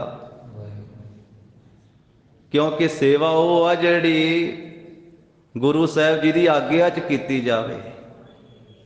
ਸਾ ਸੇਵਾ ਕੀਤੀ ਸਫਲ ਹੈ ਜਿਤ ਸਤਿਗੁਰ ਕਾ ਮਨ ਮੰਨੇ। ਜਿਤ ਸਤਿਗੁਰ ਕਾ ਮਨ ਮੰਨਿਆ ਤਾਂ ਪਾਪ ਕਸਮਲ ਭੰਨੇ। ਤੇ ਜਿਸ ਵੇਲੇ ਐਸਾ ਸਮਾਂ ਬਣ ਜਾਵੇ ਤਾਂ ਉਸ ਵੇਲੇ ਜਿਹੜਾ ਫਿਰ ਆ ਕੇ ਆਪ ਸੇਵਾ ਮੰਗੇ, ਉਹ ਕਿੰਨੇ ਭਾਗਾਂ ਵਾਲਾ ਸਿੱਖ ਆ ਤੇ ਉਹਦੇ ਅੰਦਰ ਕਿੰਨੀ ਦ੍ਰਿੜਤਾ ਵਾ। ਨਹੀਂ ਤੇ ਮੁਸੀਬਤ ਦੇ ਸਮੇਂ ਸਾਰੇ ਸਾਥ ਛੱਡ ਜਾਂਦੇ, ਵਿਪਤਾ ਦੇ ਸਮੇਂ ਸਾਰੇ ਸਾਥ ਛੱਡ ਜਾਂਦੇ, ਆਪਣੇ ਸਕੇ ਸਾਥ ਛੱਡ ਜਾਂਦੇ। ਮਹਾਰਾਜ ਕਹਿੰਦੇ ਬੜੇ ਭਲੇ ਅਵਸਰ ਦੇ ਵਿੱਚ ਸਿੱਖਾ ਮਿਲਿਆ ਹੈ। ਜਾਤ ਬਹੀਰੈ ਮਾਹੇ। ਤੇ ਜੋ ਵਹੀਰ ਜਾ ਰਿਹਾ ਨਾ, ਸਾਡਾ ਦਲ ਜਾ ਰਿਹਾ ਹੈ ਸਿੰਘਾਂ ਦਾ, ਉਸ ਵਹੀਰ ਦੇ ਵਿੱਚ ਜਾ ਰਹੇ ਹਨ। ਜੁਗ ਡੋਰੇ 300 ਮਿਲੋ। ਸਾਡੇ 2 ਡੋਲੇ ਜਾ ਰਹੇ ਆ, ਸਾਡੀਆਂ ਪਤਨੀਆਂ ਜਾ ਰਹੀਆਂ ਹਨ, ਸਾਹਿਬ ਦੇਵ ਕੌਰ ਜੀ ਤੇ ਸੁੰਦਰ ਕੌਰ ਜੀ। ਸਾਡੀਆਂ ਦੋਵੇਂ ਧਰਮ ਪਤਨੀਆਂ ਦੇ ਡੋਲੇ ਜਾ ਰਹੇ ਆ ਦਲ ਦੇ ਵਿੱਚ, ਉਹਨਾਂ ਨੂੰ ਜਾ ਕਰਕੇ ਵਹੀਰ ਵਿੱਚ ਮਿਲਣਾ ਕਰ। ਫਿਰ ਮਹਾਰਾਜ ਕਹਿੰਦੇ ਦਲ ਦੇ ਵਿੱਚੋਂ ਸਾਡੇ ਦੋਵਾਂ ਮਹਿਲਾਂ ਨੂੰ ਲੈ ਕਰਕੇ, ਡੋਲਿਆਂ ਨੂੰ ਲੈ ਕਰਕੇ ਰੋਪੜ ਸ਼ਹਿਰ ਦੇ ਵਿੱਚ ਕਿਸ ਕੇ ਸਦਨ ਉਤਾਰ ਦਿਓ। ਕਿਸੇ ਦੇ ਘਰੇ ਲੈ ਜਾਵੀਂ, ਕਿਸੇ ਦੇ ਘਰੇ ਰਾਤ ਠਹਿਰ ਪਵੀਂ। ਸਾਡੇ ਦੋਵਾਂ ਡੋਲਿਆਂ ਨੂੰ ਲਿਜਾ ਕਰਕੇ ਲਖੈ ਊਚ ਨਹਿ ਨੀਚ। ਉੱਚੇ ਤੇ ਨੀਵੇਂ ਤੈਨੂੰ ਨਹੀਂ ਜਾਣਨਗੇ, ਨਹੀਂ ਲੱਖ ਸਕਣਗੇ। ਨਹਿ ਸ਼ੰਕਾ ਚਿਤ ਧਾਰੀ ਹੈ। ਸਿੱਖਾ ਚਿੱਤ ਵਿੱਚ ਸ਼ੰਕਾ ਨਾ ਧਾਰੀ। ਵੱਡੇ ਛੋਟੇ ਉੱਚੇ ਨੀਵੇਂ ਤੈਨੂੰ ਜਾਣ ਨਹੀਂ ਸਕਣਗੇ, ਪਛਾਣ ਨਹੀਂ ਸਕਣਗੇ, ਤੇਰਾ ਵਾਲ ਵਿੰਗਾ ਨਹੀਂ ਹੋਵੇਗਾ। ਸਿੱਖ ਬੋਲਿਓ ਕਰ ਬੰਦ। ਜਦੋਂ ਕਲਗੀਧਰ ਪਾਤਸ਼ਾਹ ਨੇ ਸੇਵਾ ਲਾਈ ਨਾ ਕਿ ਸਾਡੇ ਧਰਮ ਪਤਨੀਆਂ ਦੇ ਡੋਲਿਆਂ ਨੂੰ ਲੈ ਕੇ ਚੱਲ, ਤਾਂ ਸਿੱਖ ਹੱਥ ਜੋੜ ਕਰਕੇ ਬੋਲਿਆ, ਮਮ ਸੰਬੰਧੀ ਘਰ ਬਸੈ। ਆਖਿਆ ਸਤਿਗੁਰੂ ਜੀ ਇਸ ਰੋਪੜ ਸ਼ਹਿਰ ਦੇ ਵਿੱਚ ਮੇਰੇ ਰਿਸ਼ਤੇਦਾਰ ਰਹਿੰਦੇ ਆ, ਇੱਥੇ ਮੇਰੇ ਸੰਬੰਧੀਆਂ ਦੇ ਘਰ ਹਨ ਤੇ ਮੈਂ ਮਾਤਾਵਾਂ ਨੂੰ ਉੱਥੇ ਲੈ ਜਾਵਾਂਗਾ, ਆਪਣੇ ਰਿਸ਼ਤੇਦਾਰਾਂ ਦੇ ਘਰ ਵਿੱਚ ਰਹਿ ਜਾਵਾਂਗਾ। ਔਰ ਉਹ ਥਾਂ ਸਾਧ ਸੰਗਤ ਜੀ ਹੁਣ ਵੀ ਰੋਪੜ ਸ਼ਹਿਰ ਦੇ ਵਿੱਚ ਹੈ ਜਿੱਥੇ ਮਾਤਾਵਾਂ ਨੇ ਰਾਤ ਕੱਟੀ ਸੀ, ਮਾਤਾ ਸਾਹਿਬ ਕੌਰ ਜੀ ਨੇ ਤੇ ਮਾਤਾ ਸੁੰਦਰ ਕੌਰ ਜੀ ਨੇ। ਔਰ ਕਈਆਂ ਗੁਰਮੁਖਾਂ ਨੇ ਇੱਥੇ ਇਸ ਗ੍ਰੰਥ ਵਿੱਚ ਤਾਂ ਇਸ ਸਿੱਖ ਦਾ ਨਾਮ ਨਹੀਂ ਆਇਆ, ਪਰ ਕਈਆਂ ਗੁਰਮੁਖਾਂ ਨੇ ਨਾਮ ਦਿੱਤਾ। ਇੱਕ ਤਾਂ ਭਾਈ ਮਣੀ ਸਿੰਘ ਜੀ ਦੀ ਸੇਵਾ ਵੀ ਮਹਾਰਾਜ ਨੇ ਨਾਲ ਲਾਈ ਸੀ, ਤੇ ਇੱਕ ਭਾਈ ਜਵਾਹਰ ਸਿੰਘ ਜੀ। ਇਸ ਤਰ੍ਹਾਂ ਉਸ ਸਿੱਖ ਦਾ ਨਾਮ ਜਵਾਹਰ ਸਿੰਘ ਵੀ ਕਈਆਂ ਗੁਰਮੁਖਾਂ ਨੇ ਦਿੱਤਾ ਹੈ, ਪਰ ਇਸ ਗ੍ਰੰਥ ਵਿੱਚ ਨਾਮ ਨਹੀਂ ਆਇਆ, ਸਿਰਫ ਸਿੱਖ ਦਾ ਹੀ ਜ਼ਿਕਰ ਆਇਆ। ਉਸਨੇ ਬੇਨਤੀ ਕੀਤੀ, ਮਹਾਰਾਜ ਮੇਰੇ ਰਿਸ਼ਤੇਦਾਰ ਮੇਰੇ ਸੰਬੰਧੀ ਰਹਿੰਦੇ ਹਨ ਰੋਪੜ ਸ਼ਹਿਰ ਦੇ ਵਿੱਚ, ਕਰੋ ਸਹਾਇ ਬਿਰੰਗ। ਮਹਾਰਾਜ ਸਹਾਇਤਾ ਤੇ ਆਪ ਜੀ ਨੇ ਹੀ ਕਰਨੀ ਹੈ ਨਾ। ਆਪ ਬਿਲੰਦ ਕਹੀਏ ਵੱਡੀ ਸਹਾਇਤਾ ਕਰਿਓ। ਆਪ ਜੀ ਦੀ ਸਹਾਇਤਾ ਨਾਲ ਹੀ ਮੈਂ ਮਾਤਾਵਾਂ ਨੂੰ ਲੈ ਕੇ ਜਾ ਸਕਦਾ ਹਾਂ। ਤਹਾਂ ਉਤਾਰੋਂ ਜਾਏ ਕਰ। ਮੈਂ ਮਹਾਰਾਜ ਉੱਥੇ ਰੋਪੜ ਸ਼ਹਿਰ ਦੇ ਵਿੱਚ ਜਾ ਕਰਕੇ ਡੋਲਿਆਂ ਦਾ ਉਤਾਰਾ ਕਰਵਾਵਾਂਗਾ। ਪੂਰਨ ਗੁਰੂ ਮਹਾਨ ਮੈਂ। ਮਹਾਰਾਜ ਤੁਸੀਂ ਪੂਰਨ ਗੁਰੂ ਹੋ, ਮੇਰੇ ਸਤਿਗੁਰੂ ਮਹਾਨ ਹੋ। ਸਿੱਖ ਹੋਏ ਨ ਡਰਤ ਹੋ। ਮੈਂ ਸਿੱਖ ਹੋਏ ਨਾ ਡਰਤ ਹਾਂ। ਮਹਾਰਾਜ ਤੁਸੀਂ ਮੇਰੇ ਪੂਰਨ ਗੁਰੂ ਮਹਾਨ ਗੁਰੂ ਹੋ ਤੇ ਮੈਂ ਵੀ ਆਪ ਜੀ ਦਾ ਸਿੱਖ ਹਾਂ। ਤੇ ਮਹਾਰਾਜ ਡਰਦਾ ਤੇ ਮੈਂ ਵੀ ਨਹੀਂ ਹਾਂ। ਉਸ ਸਿੱਖ ਨੇ ਆਖਿਆ ਮਹਾਰਾਜ ਉਂਝ ਤੁਹਾਡੀ ਸਹਾਇਤਾ ਦੀ ਤੇ ਮੈਨੂੰ ਲੋੜ ਹੀ ਹੈ, ਤੁਸੀਂ ਸਹਾਇਤਾ ਕਰਨੀ ਹੈ, ਪਰ ਮੇਰੇ ਤੁਸੀਂ ਕਲਗੀਧਰ ਪਾਤਸ਼ਾਹ ਮਹਾਨ ਗੁਰੂ ਹੋ ਤੇ ਮੈਂ ਵੀ ਮਹਾਨ ਗੁਰੂ ਦਾ ਸਿੱਖ ਹਾਂ, ਤੁਹਾਡਾ ਸਿੱਖ ਹਾਂ। ਤੇ ਇਹਨਾਂ ਤੁਰਕਾਂ ਤੋਂ, ਇਹਨਾਂ ਪਹਾੜੀਆਂ ਤੋਂ, ਇਸ ਫੌਜ ਤੋਂ ਮੈਂ ਡਰਦਾ ਨਹੀਂ ਹਾਂ। ਰਚੋ ਆਪ ਸੁਜਾਨ। ਇਹ ਸੱਚੇ ਪਾਤਸ਼ਾਹ ਅੰਤਰਜਾਮੀ ਸੁਜਾਨ ਸਤਿਗੁਰੂ ਜੀ ਆਪ ਮੇਰੀ ਰੱਖਿਆ ਕਰੋ। ਕਰੋ ਅਜਤਨ ਅਰਾਧਨਾ। ਤੇ ਮਹਾਰਾਜ ਮੈਂ ਆਪ ਜੀ ਦੀ ਅਰਾਧਨਾ ਕਰਦਾ ਰਹਾ। ਇਹੀ ਮੇਰੀ ਭਾਵਨਾ ਹੈ ਕਿ ਮੈਂ ਬਿਨਾਂ ਯਤਨ ਤੋਂ ਸਿਰੇ ਮੈਂ ਚੜ ਜਾਵਾਂ। ਸਵਈਆ ਯੋਂ ਕਹਿ ਆਏ ਸਿਪਾਹੀ। ਇਸ ਤਰ੍ਹਾਂ ਬੇਨਤੀ ਕਹਿ ਕਰਕੇ ਆਗਿਆ ਪ੍ਰਾਪਤ ਕਰਕੇ ਸਿੱਖ ਜਾਏ ਬਹੀਰ ਕੀ ਭੀੜ ਮਹਿ ਡੋਰੇ। ਤਾਂ ਉਸ ਵੇਲੇ ਸਿੱਖ ਨੇ ਸਮੂਹ ਦਲ ਦੀ ਭੀੜ ਵਿੱਚ ਪਹੁੰਚ ਕਰਕੇ ਮਾਤਾਵਾਂ ਦੇ ਡੋਲੇ ਤੱਕੇ। ਤੁਰੰਤਾ ਕਰ ਬੰਧਨ ਕੋ ਤਹਿ। ਬਹੁਤ ਛੇਤੀ ਨਾਲ ਮਾਤਾਵਾਂ ਨੂੰ ਉੱਥੇ ਜਾ ਕੇ ਬੰਦਨਾ ਕੀਤੀ, ਮੱਥਾ ਟੇਕਿਆ ਹੈ। ਧਾਏ ਗਇਓ ਫਿਰ ਕਹਿ ਤਹਿ ਡੋਰੇ। ਬਹੁਤ ਦੌੜ ਕੇ ਗਿਆ ਹੈ ਤੇ ਜਾ ਕਰਕੇ ਮਾਤਾਵਾਂ ਦੇ ਜਦੋਂ ਡੋਲੇ ਲੱਭੇ ਹਨ ਭੀੜ ਦੇ ਵਿੱਚੋਂ। ਮਾਤ ਥਿਰੋ ਲੈ ਜਾਓ ਅਬੈ। ਮਾਤਾਵਾਂ ਨੂੰ ਬੇਨਤੀ ਕੀਤੀ ਮਾਤਾ ਜੀ ਹੁਣ ਇੱਥੇ ਰੁਕੋ ਨਾ, ਇੱਥੇ ਟਿਕੋ ਨਾ, ਹੁਣ ਛੇਤੀ ਇੱਥੋਂ ਚੱਲਣਾ ਕਰੀਏ। ਇਸ ਬੀਤ ਚਲੀ ਹੋਏ ਚਾਹਤ ਭੋਰੇ। ਮਾਤਾ ਜੀ ਰਾਤ ਲੰਘ ਚੱਲੀ ਹੈ ਤੇ ਸਵੇਰਾ ਹੋਣਾ ਚਾਹੁੰਦਾ ਹੈ, ਸਵੇਰਾ ਹੋਣ ਦੀ ਤਿਆਰੀ ਹੈ, ਰਾਤ ਬੀਤ ਚੱਲੀ ਹੈ, ਇਸ ਕਰਕੇ ਹੁਣ ਇੱਥੇ ਖਲੋਣਾ ਨਹੀਂ ਚਾਹੀਦਾ ਸਾਨੂੰ। ਸ਼ਤਰਨ ਪਾਪ ਦਗਾ ਸਭ ਕੀਨ। ਸ਼ਤਰੂਆਂ ਨੇ, ਦੁਸ਼ਮਣਾਂ ਨੇ ਪਾਪ ਕੀਤਾ ਹੈ, ਦਗਾ ਕੀਤਾ ਹੈ, ਖਾਧੀਆਂ ਹੋਈਆਂ ਕਸਮਾਂ ਭੁਲਾ ਦਿੱਤੀਆਂ ਹਨ। ਮਾਤਾ ਜੀ ਮੇਰੀ ਸੇਵਾ ਕਲਗੀਧਰ ਪਾਤਸ਼ਾਹ ਸਤਿਗੁਰੂ ਜੀ ਨੇ ਲਾਈ ਹੈ ਆਪ ਜੀ ਨੂੰ ਲਿਜਾਣ ਵਾਸਤੇ, ਇਸ ਕਰਕੇ ਮੈਂ ਆਪ ਜੀ ਨੂੰ ਲੈਣ ਵਾਸਤੇ ਆਇਆ ਹਾਂ। ਮਿਲੇ ਗਨ ਆਏ ਸਮ ਬਿਤ ਤੋਰੇ। ਮਾਤਾ ਜੀ ਇਹ ਸਮੂਹ ਸ਼ਤਰੂ ਦੁਸ਼ਮਣ ਦੀ ਫੌਜ ਚੜ ਕੇ ਆ ਜਾਵੇਗੀ। ਥੋੜੇ ਸਮੇਂ ਬਾਅਦ ਜਦੋਂ ਥੋੜਾ ਜਿਹਾ ਸਮਾਂ ਬੀਤ ਜਾਵੇਗਾ ਪਿਛਲੀ ਫੌਜ ਜਿਹੜੀ ਦੌੜ ਕੇ ਆ ਰਹੀ ਹੈ ਉਹ ਆ ਮਿਲੇਗੀ। ਸ੍ਰੀ ਪ੍ਰਭ ਆਏ ਸਮੋਹਿ ਦਈ। ਸ੍ਰੀ ਗੁਰੂ ਧੰਨ ਗੁਰੂ ਗੋਬਿੰਦ ਸਿੰਘ ਮਹਾਰਾਜ ਨੇ ਮੈਨੂੰ ਆਗਿਆ ਦਿੱਤੀ ਹੈ। ਔਰ ਮੈਂ ਸੰਬੰਧ ਕਰੋ ਤਹਿ ਡੇਰਾ। ਇੱਥੇ ਰੋਪੜ ਸ਼ਹਿਰ ਦੇ ਵਿੱਚ ਮੇਰੇ ਰਿਸ਼ਤੇਦਾਰ ਰਹਿੰਦੇ ਆ ਮਾਤਾ ਜੀ, ਉੱਥੇ ਮੈਂ ਲੈ ਜਾਵਾਂਗਾ ਆਪ ਜੀ ਨੂੰ ਤੇ ਉੱਥੇ ਆਪਾਂ ਡੇਰਾ ਕਰਾਂਗੇ, ਪੜਾ ਕਰਾਂਗੇ। ਸੈਨ ਤੇ ਲਿਹੋ ਬਚਾਏ ਤਾਂ। ਮੈਂ ਆਪ ਜੀ ਨੂੰ ਰੋਪੜ ਸ਼ਹਿਰ ਵਿੱਚ ਆਪਣੇ ਰਿਸ਼ਤੇਦਾਰਾਂ ਦੇ ਘਰ ਵਿੱਚ ਜਦੋਂ ਲੈ ਜਾਵਾਂਗਾ ਤੇ ਤੁਰਕਾਂ ਤੇ ਪਹਾੜੀਆਂ ਦੀ ਫੌਜ ਤੋਂ ਬਚਾ ਲਵਾਂਗਾ। ਹੁਣ ਆਪ ਚਲੋ ਜੇ ਥਾਂ ਘਰ ਮੇਰਾ। ਤੇ ਫਿਰ ਮਾਤਾ ਜੀ ਮੇਰੇ ਨਾਲ ਤੁਸੀਂ ਚੱਲਣਾ ਹੈ ਜਿੱਥੇ ਮੇਰਾ ਘਰ ਹੈ। ਮੈਂ ਦਿੱਲੀ ਦਾ ਰਹਿਣ ਵਾਲਾ ਹਾਂ ਤੇ ਦਿੱਲੀ ਵਿੱਚ ਮੇਰਾ ਘਰ ਹੈ। ਤਾਂ ਭਾਈ ਸਾਹਿਬ ਭਾਈ ਮਣੀ ਸਿੰਘ ਜੀ ਦਾ ਜ਼ਿਕਰ ਹੋਰ ਗੁਰਮੁਖਾਂ ਨੇ ਨਾਲ ਕੀਤਾ ਵੀ ਮਾਤਾਵਾਂ ਦੇ ਨਾਲ ਜਿੱਥੇ ਇਹ ਸਿੱਖ ਦਿੱਲੀ ਦਾ ਸਿੱਖ ਮਿਲਿਆ ਉੱਥੇ ਭਾਈ ਮਣੀ ਸਿੰਘ ਜੀ ਵੀ ਨਾਲ ਗਏ। ਤੇ ਭਾਈ ਮਣੀ ਸਿੰਘ ਜੀ ਦਾ ਵੀ ਸੰਬੰਧ ਸੀ ਦਿੱਲੀ ਦੇ ਵਿੱਚ ਸਾਧ ਸੰਗਤ ਜੀ। ਲੱਖੀ ਸ਼ਾਹ ਵਣਜਾਰਾ ਉਹ ਭਾਈ ਮਣੀ ਸਿੰਘ ਸਾਹਿਬ ਜੀ ਦੇ ਸਤਿਕਾਰਯੋਗ ਸਹੁਰਾ ਸਾਹਿਬ ਸਨ ਤੇ ਦਿੱਲੀ ਵਿੱਚ ਭਾਈ ਮਣੀ ਸਿੰਘ ਜੀ ਦਾ ਸਹੁਰਿਆਂ ਦਾ ਘਰ ਸੀ। ਇਸ ਕਰਕੇ ਭਾਈ ਮਣੀ ਸਿੰਘ ਜੀ ਦੀ ਵੀ ਸੇਵਾ ਜਿਹੜੀ ਉਹ ਨਾਲ ਲੱਗੀ ਹੈ। ਤੇ ਲੱਖੀ ਸ਼ਾਹ ਵਣਜਾਰਾ ਉਹ ਮਹਾਨ ਸ਼ਖਸੀਅਤ ਜਿਨ੍ਹਾਂ ਨੇ ਸਾਧ ਸੰਗਤ ਜੀ ਆਪਣੇ ਘਰ ਦੇ ਵਿੱਚ ਹੀ ਨਾਵੇਂ ਪਾਤਸ਼ਾਹ ਦੇ ਪਵਿੱਤਰ ਧੜ ਦਾ ਸੰਸਕਾਰ ਕੀਤਾ। ਕੱਲ ਆਪਾਂ ਮਹਾਰਾਜ ਸਾਹਿਬ ਜੀ ਦਾ ਸ਼ਹੀਦੀ ਦਿਹਾੜਾ ਗੁਰੂ ਕੀਆਂ ਸੰਗਤਾਂ ਨੇ, ਗੁਰੂ ਕੇ ਖਾਲਸੇ ਪੰਥ ਨੇ ਸ਼ਰਧਾ ਭਾਵਨਾ ਨਾਲ ਮਨਾਇਆ ਹੈ। ਤੇ ਉਹ ਲੱਖੀ ਸ਼ਾਹ ਵਣਜਾਰੇ ਨੇ ਜਿੱਥੇ ਆਪਣੇ ਘਰ ਵਿੱਚ ਮਹਾਰਾਜ ਸਾਹਿਬ ਜੀ ਦਾ ਸੰਸਕਾਰ ਕੀਤਾ, ਉੱਥੇ ਗੁਰਦੁਆਰਾ ਰਕਾਬਗੰਜ ਸਾਹਿਬ ਸੋਭਾ ਪਾਉਂਦਾ ਹੈ। ਦਿੱਲੀ ਦੇ ਵਿੱਚ।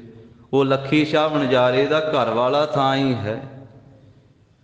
ਉੱਥੇ ਮਹਾਰਾਜ ਸਾਹਿਬ ਦੇ ਪਵਿੱਤਰ ਧੜ ਦਾ ਸੰਸਕਾਰ ਹੋਣਾ ਤੇ ਅੱਜ ਲੱਖਾਂ ਸੰਗਤਾਂ ਉੱਥੇ ਨਮਸਕਾਰਾਂ ਕਰਦੀਆਂ। ਉਹ ਪਵਿੱਤਰ ਥਾਂ ਹੋ ਗਈ ਲੱਖੀ ਸ਼ਾਹ ਵਣਜਾਰੇ ਦਾ ਘਰ ਵੀ। ਭਾਈ ਮਣੀ ਸਿੰਘ ਸਾਹਿਬ ਜੀ ਦੇ ਸਹੁਰਾ ਪਰਿਵਾਰ ਦਾ ਘਰ ਉਹ ਗੁਰਦੁਆਰਾ ਰਕਾਬਗੰਜ ਸਾਹਿਬ ਬਣ ਗਿਆ। ਤਾਂ ਇਸ ਕਰਕੇ ਭਾਈ ਸਾਹਿਬ ਜੀ ਦੀ ਸੇਵਾ ਨਾਲ ਤਾਂ ਸਿੱਖ ਨੇ ਬੇਨਤੀ ਕੀਤੀ ਕਿ ਮਾਤਾ ਜੀ ਦਿੱਲੀ ਵਿੱਚ ਮੇਰਾ ਘਰ ਹੈ, ਫਿਰ ਆਪ ਜੀ ਮੇਰੇ ਨਾਲ ਚੱਲਿਓ। ਰਾਵਰ ਕੀ ਬਹੁ ਸੰਗਤ ਹੈ, ਤੇ ਉੱਥੇ ਆਪ ਜੀ ਦੀ ਬਹੁਤੀ ਸੰਗਤ ਹੈ। ਕਰ ਪੰਗਤ ਸੇਵੈ ਸਾਂਝ ਸਵੇਰਾ। ਸੰਗਤਾਂ ਤੇ ਫਿਰ ਪੰਗਤਾਂ ਲਾ ਕੇ ਲੈਣਾ ਲਾ ਕਰਕੇ ਸਵੇਰੇ ਸ਼ਾਮ ਆਪ ਜੀ ਦੀ ਸੇਵਾ ਕਰਨਗੀਆਂ। ਵੀ ਆਪ ਜੀ ਦੀ ਸੇਵਾ ਵਿੱਚ ਸੰਗਤਾਂ ਦੀਆਂ ਪੰਗਤਾਂ ਲੱਗ ਜਾਣੀਆਂ। ਪੰਗਤ ਕਹਿੰਦੇ ਲੈਣਾ ਲੱਗ ਜਾਣੀਆਂ। ਵੀ ਸੰਗਤ ਬਹੁਤ ਵੱਡੇ ਇਕੱਠ ਦੇ ਨਾਲ ਆਪ ਜੀ ਦੀ ਸੰਗਤ ਮਾਤਾ ਜੀ ਆਪ ਜੀ ਦੀ ਸੇਵਾ 'ਚ ਹਾਜ਼ਰ ਹੋ ਜਾਵੇਗੀ। ਫੇਰ ਮਿਲੋ ਜਿਸ ਥਾਨ ਟਿਕੈ ਗੁਰ। ਤੇ ਫਿਰ ਮਾਤਾ ਜੀ ਆਪ ਜੀ ਸਤਿਗੁਰਾਂ ਨੂੰ ਮਿਲ ਪਇਓ ਜਿਸ ਥਾਂ ਦੇ ਉੱਤੇ ਸਤਿਗੁਰੂ ਜੀ ਟਿਕਣਗੇ, ਟਿਕਾਣਾ ਕਰਨਗੇ। ਹੋਏ ਰਹਿਓ ਅਬ ਜੰਗ ਬਸੇਰਾ। ਤੇ ਹੁਣ ਤੇ ਜੰਗ ਬਸੇਰਾ ਹੋ ਰਿਹਾ, ਜੰਗ ਬਖੇੜਾ ਹੋ ਰਿਹਾ। ਇਸ ਕਰਕੇ ਬਹੁਤ ਵੱਡਾ ਜੰਗ ਹੋ ਰਿਹਾ ਹੈ। ਤੇ ਜਦੋਂ ਕਿਤੇ ਮਹਾਰਾਜ ਜੀ ਟਿਕਾ ਕਰਨਗੇ, ਕਿਤੇ ਪੜਾ ਕਰਨਗੇ, ਕਿਤੇ ਟਿਕਾਣਾ ਕਰਨਗੇ, ਉੱਥੇ ਆਪ ਜੀ ਗੁਰੂ ਸਾਹਿਬ ਜੀ ਨੂੰ ਆ ਕੇ ਮਿਲ ਪਇਓ।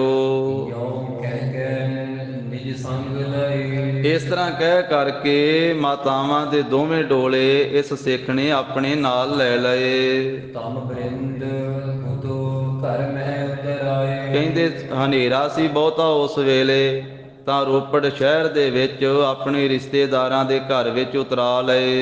ਏਕ ਹੀ ਰਾਤ ਬਸੇ ਗੁਰ ਰੋਪੜ ਇੱਕੋ ਹੀ ਰਾਤ ਇਹ ਗੁਰੂ ਕੇ ਮਹਿਲ ਰੋਪੜ ਸ਼ਹਿਰ ਦੇ ਵਿੱਚ ਵਸੇ ਹਨ। ਇਸ ਸਿੱਖ ਦੇ ਰਿਸ਼ਤੇਦਾਰਾਂ ਦੇ ਘਰ ਦੇ ਵਿੱਚ ਮਾਤਾਵਾਂ ਨੇ ਮਾਤਾ ਸਾਹਿਬ ਕੌਰ ਜੀ, ਮਾਤਾ ਸੁੰਦਰ ਕੌਰ ਜੀ, ਤਿੰਨਾਂ ਦੇ ਡੋਲੇ ਇੱਕ ਰਾਤ ਹੀ ਰੋਪੜ ਸ਼ਹਿਰ ਦੇ ਵਿੱਚ ਵਸੇ ਹਨ। ਹੋਰ ਹਵੈ ਗਾਡੀ ਮੈਂ ਲੀਨ ਚੜਾਏ। ਜਦੋਂ ਦਿਨ ਹੋਇਆ ਹੈ ਨਾ, ਦਿਨ ਚੜਿਆ ਹੈ, ਤੇ ਫਿਰ ਗੱਡੀ ਦੇ ਵਿੱਚ ਚੜਾ ਲਏ ਹਨ ਮਾਤਾਵਾਂ ਦੇ। ਤਾਂ ਹੀ ਗੱਡੀ ਦੇ ਵਿੱਚ ਸਵਾਰ ਕਰ ਲਿਆ। ਹੁਣ ਇੱਥੇ ਪਾਠ ਗਾਡੀ ਆਇਆ ਹੈ। ਗੱਡੀਆਂ ਉਸ ਵੇਲੇ ਬੈਲ ਗੱਡੀਆਂ ਹੀ ਸੀ, ਜਾਂ ਰੱਥ ਹੁੰਦੇ ਸੀ, ਵੱਧ ਤੋਂ ਵੱਧ ਰੱਥ ਤੇ ਬੈਲ ਗੱਡੀਆਂ, ਜਾਂ ਘੋੜਿਆਂ ਦੀ ਸਵਾਰੀ।